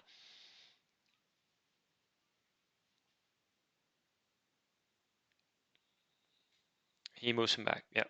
But he moves him towards the objective. That's just as good. He is setting up for next turn.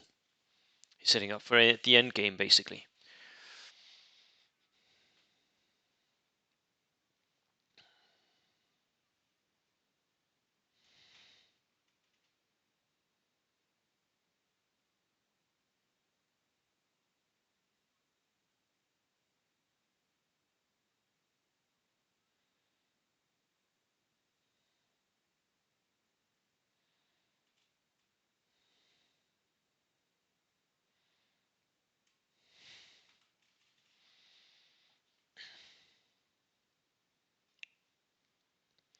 Now Anders is thinking deep thoughts.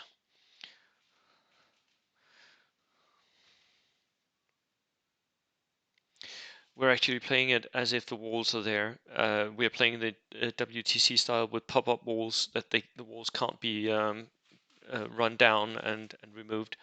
So the wall is actually still protecting his Stummel here, and he goes down, or an ambush, whatever.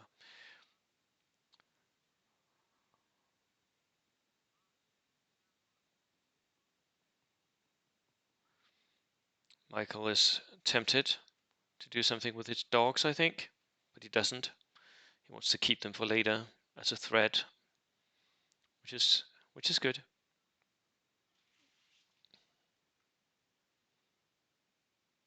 Now Anders moves his final dice, I think. The Panther. What's it gonna do?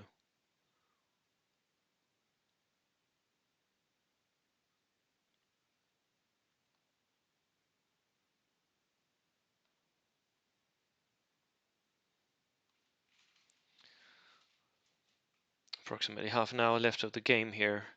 They're playing very quickly.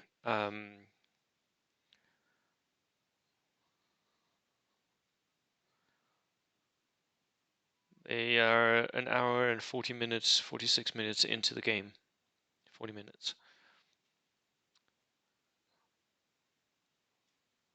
Picking up the dice. He stays down. Michael stays down with the light mortar.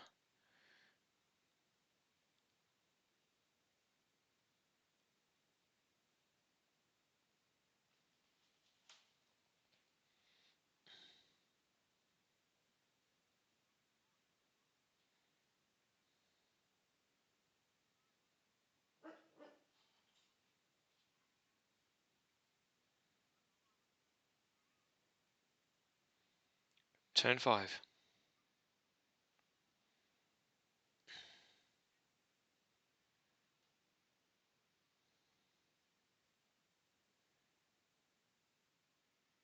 Michael gets the first dice.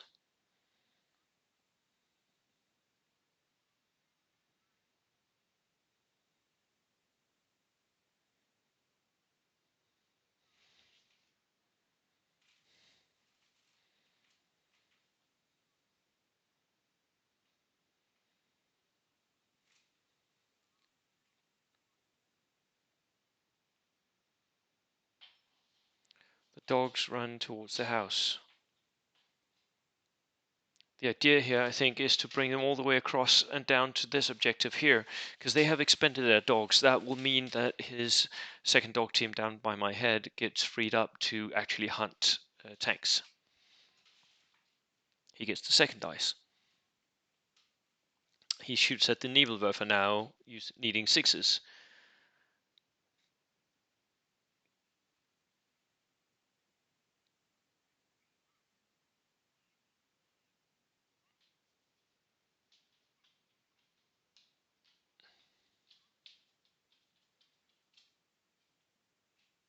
He gets a single hit. 1 dead, 1 pin.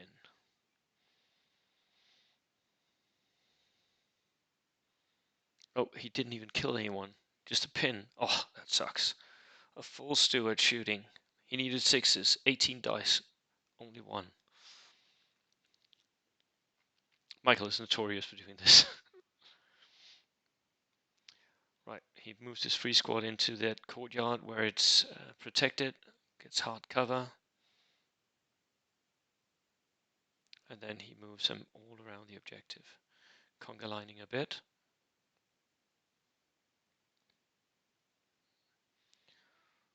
Right, cool. That wreck will also provide them with some cover. Good. That will keep them safe from the Panzer down at Arnos's Nebelwerfer. That is now no longer a threat to the free squad. Only the Panzer near the destroyed Panzer and the Stummels can now do them any damage. Michael gets another die.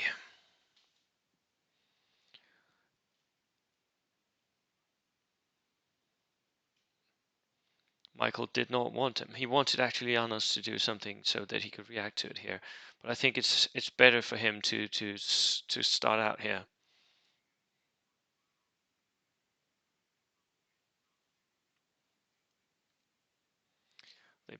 Arnos and Michael correctly point out that Anna still has one group of infantry with Panzerfausts, so driving the Stuarts up would be dangerous here.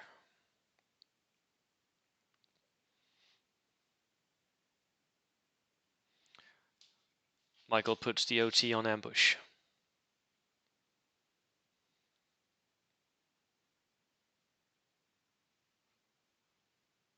Then Annas gets to die.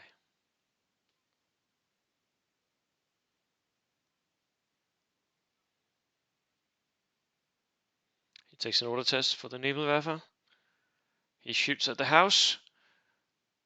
Now there's both the steward and the dog team. And the second steward's all the stewards. 4 units. Arnas can hit 4 units.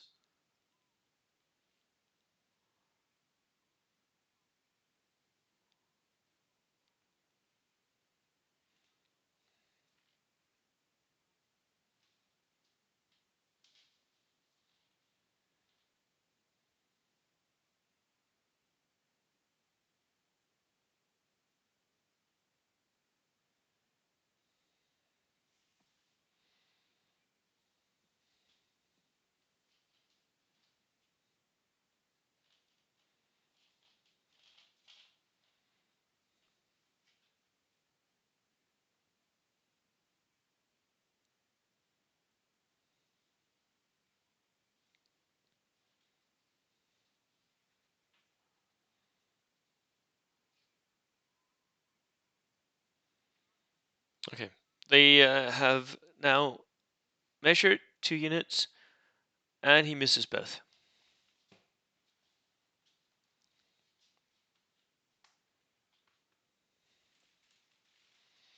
Here we go, another one of Arnas's. He wants to move his Stummel, but he fails. So he's going to have to retreat from nearest visible enemy. No, he makes it. He makes it. Does he move up? No, he backs. He backs away. Okay. Preserving his forces. He knows that he's ahead. All he needs to do now is contest the final objective, and he wins on kill dice.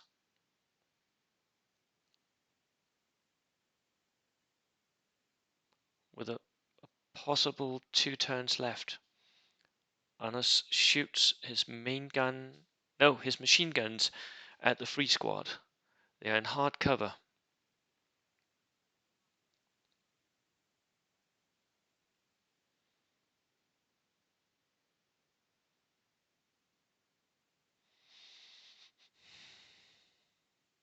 They are in hard cover.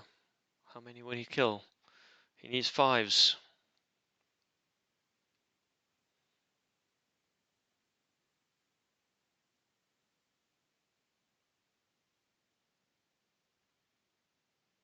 Four hits.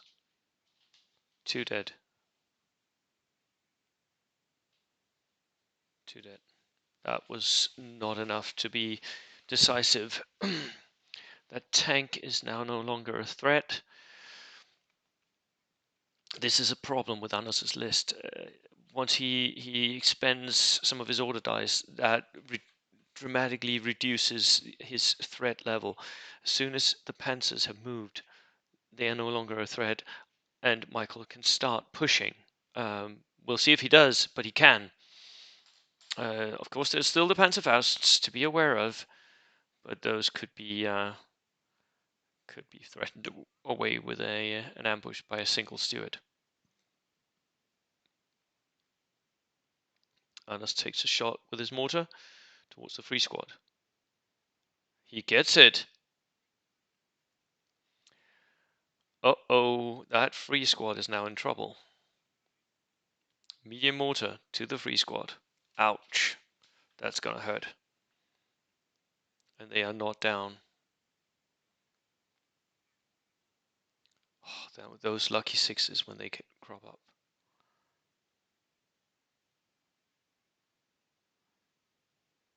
5 men dead. 5 dead. And he needs to take a morale test. Russian, and he fails. They die. Oh, that was a lucky 6 for Anas. That was key. Now Michael is in a little bit of difficulty. Can he take those objectives? Because Anas is ahead on kill points, and that means that Michael needs to take the objectives and or kill a few more of Anas's units if he can. Anas now moves up to the objective with his sniper.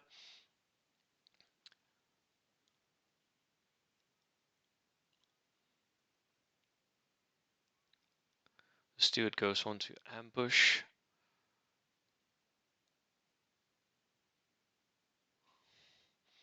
Right now, Michael needs this dog team to be able to run up here and go down for the rest of the game. And he needs this dog team to run down here, go down for the rest of the game, and this dog team to go down here, go down for the rest of the game. And still, I think it won't be enough. I think Anas is winning on pure kill dice right now. Michael pushes up his stewards. It's the only thing he can do now. He is behind. He needs to push now. He pushes all the way up there. Sees if he can take the shot. I think he can. So it's moved. Inexperienced. The walls are important here. It's a 5. No cover. He hits. It's a 4+. Just a pin, just a pin.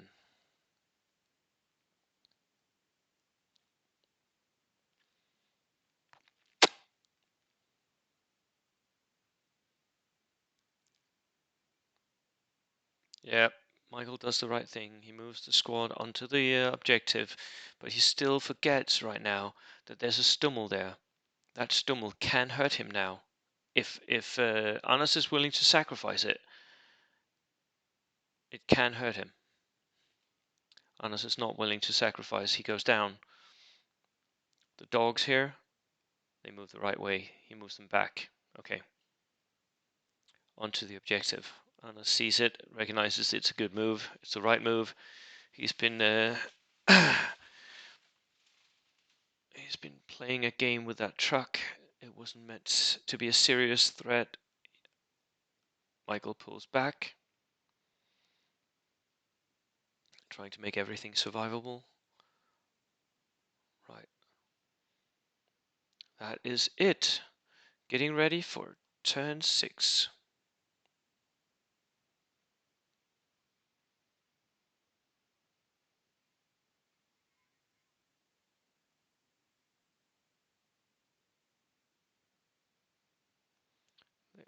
They're counting up.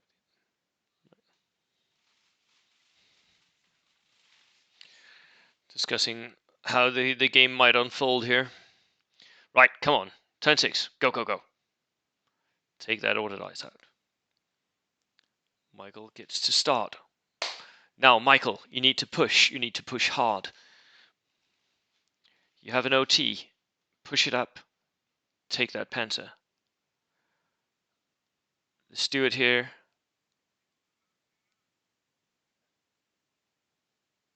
It goes on to ambush. It wants to keep the second Panzer away.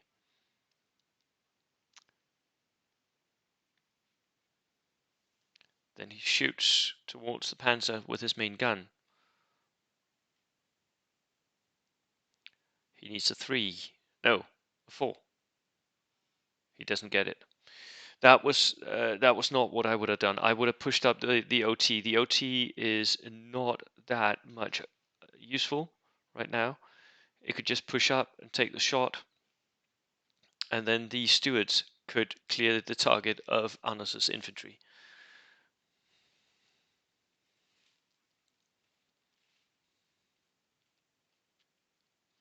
Instead, he goes on ambush with the OT.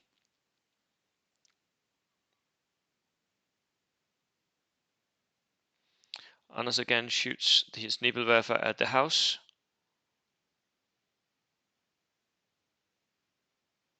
Same 2 units, I think. Anders broke his measuring tape.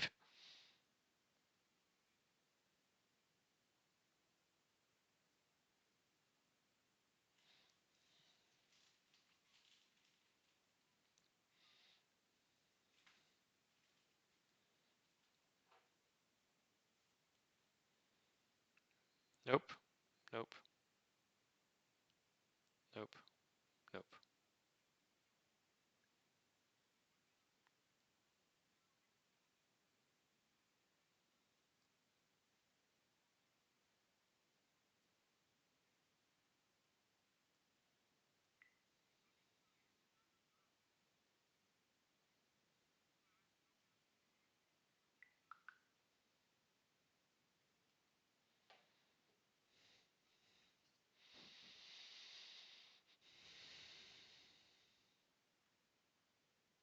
Anders gets the die.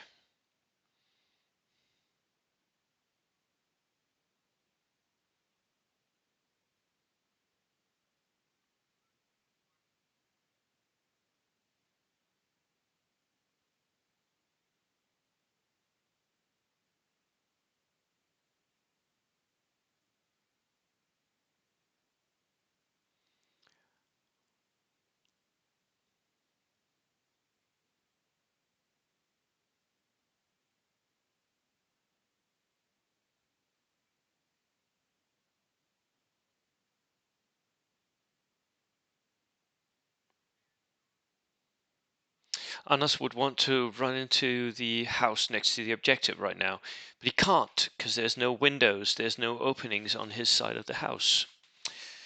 So, what does he do instead? Come on, Anders.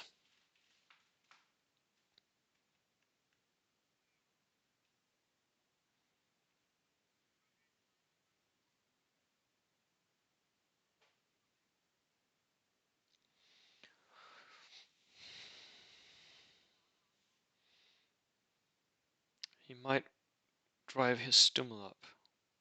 Yeah.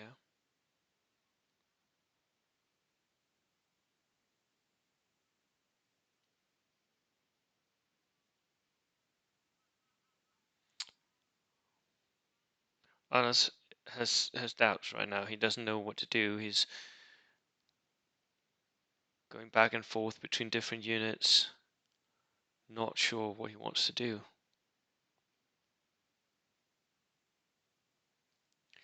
That Panther down here, it actually has played very little part so far in the game, but it has been a real threat and still is. Can you see right now, if Anders can get it to move in to this area here, brave whatever shots come from this one, he can get side shots to the Panthers that the stewards that Michael is lining up here. 20 minutes left of their game. I think they finished before time. They had 2.5 hours to play the game. Both of them are very quick players, although looking at it now, it seems slow, and they take breaks and I think for a long time, but they are actually move very quickly. The math is quick as well. Right, come on, Anas, come on, come on, do something.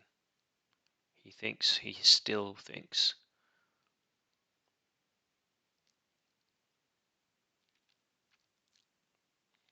This is not decision paralysis, it just looks like it.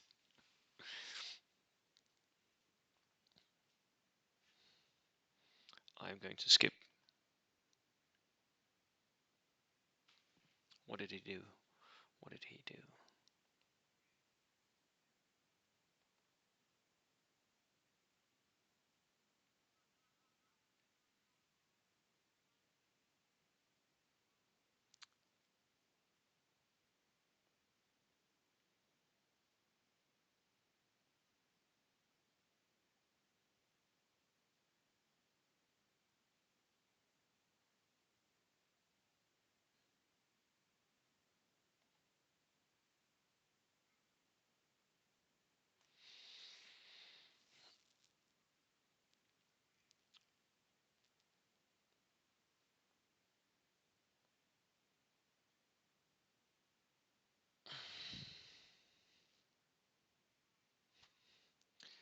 Anders is left with some hard decisions here.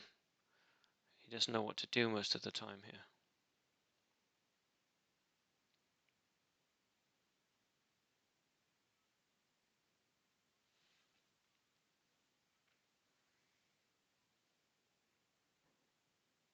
Has he come to a decision? Yeah, he activates his Panther. He makes the order check. What does he do? He goes on ambush. Okay.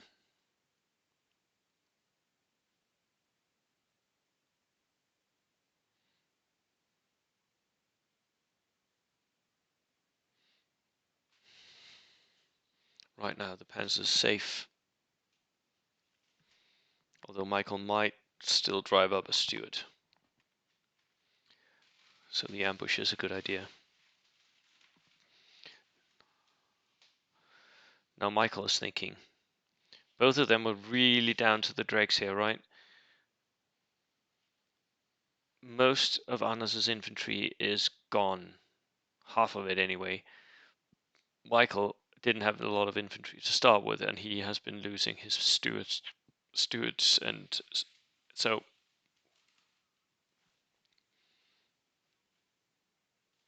But he still has a lot of stewards to go.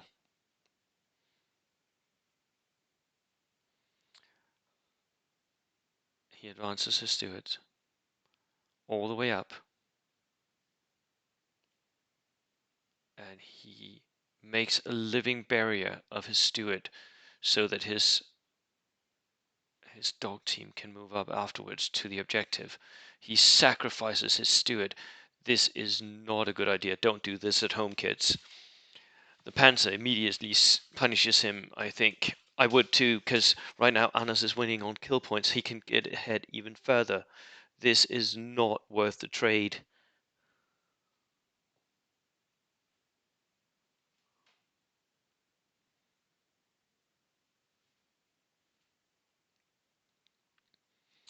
Anders takes the shot. It is without cover. He hits.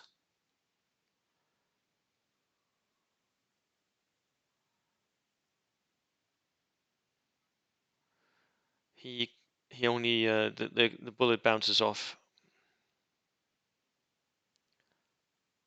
So Michael was lucky there. He shoots back.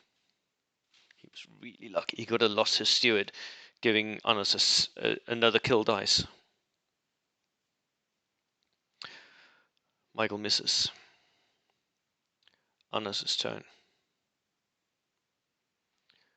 He activates the Stummel. And he misses, and it backs up again. He wanted to advance up and shoot the dog team on the rear objective.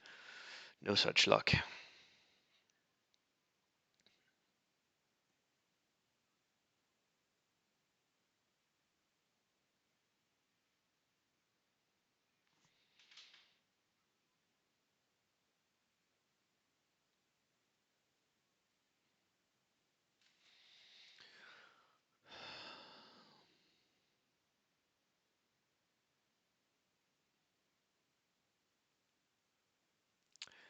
This is the intensive part of bold action, right? This part where you have to make decisions. What's more important? What do you do first? These decisions. When do you take risks? They're what really makes the game interesting. And they come because of the order dice system, for me at least. That's where the decisions are. Anders moves out his Panzer. He wants to threaten the dog team behind the building up here, and Michael takes the ambush shot, and he misses. Then Anders shoots at the dog team. Michael can make it sevens.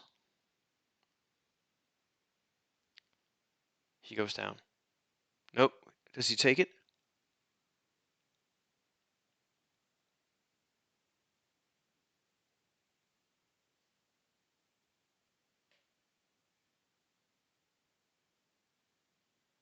He takes it, and they die.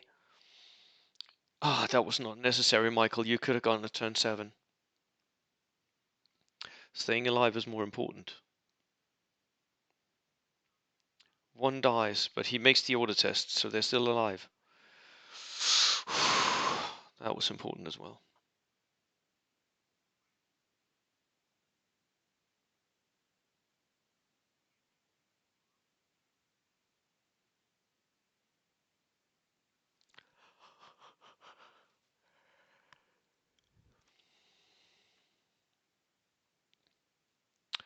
He shoots with his light mortar and misses.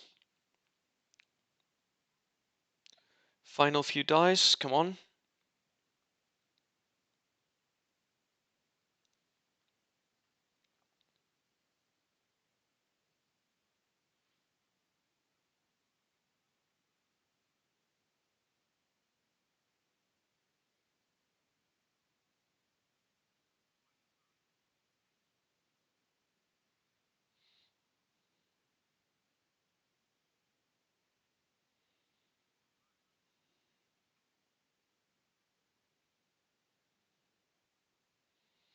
Anas figures out that he doesn't need to actually push for the center objective right now because Michael is not holding it.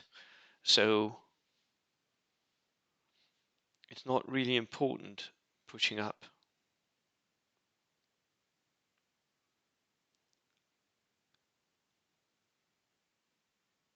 He shoots the mortar.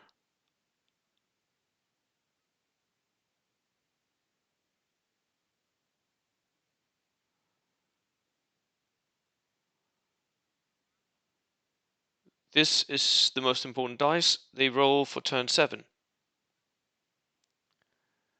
That was the end of the game. Counting them up. Right. So 2, 4.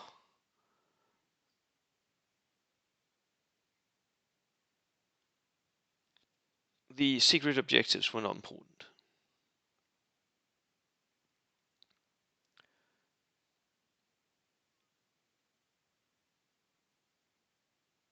Anas has killed 6 units and 2 per objective. That gives Anas 10 points.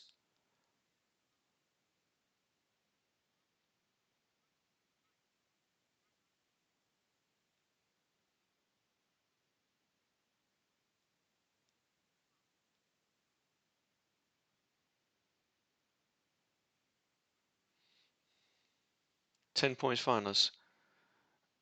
And Michael gets 6 points. Win for Anas. That is it, ladies and gentlemen. That is the final result of this matchup. A win for Anas. He pulled it out by simply not pushing too much and holding 2 objectives and then winning on kill points. That is what made this matchup, this game so interesting. It really turned out to be a nail biter for both of the players in the end. Um, very intense there, and both of them lost so much infantry, especially Michael. Crucial infantry units got lost. That 1-6 by the medium mortar that wiped the free unit off the center objective. Key. Um, although it would not have been, that was 3 points. It would not have been enough actually for Michael to gain the victory for that, but it would have been closer, much closer. I think Michael made a mistake not pushing his OT into the center very early on, because that tank is very dangerous. But I think he felt like he that he might have gotten outflanked. Um, there we go. That was the first game that I have recorded and released to YouTube. I hope you enjoy it. Thank you so much for watching till the end with me. Cheers.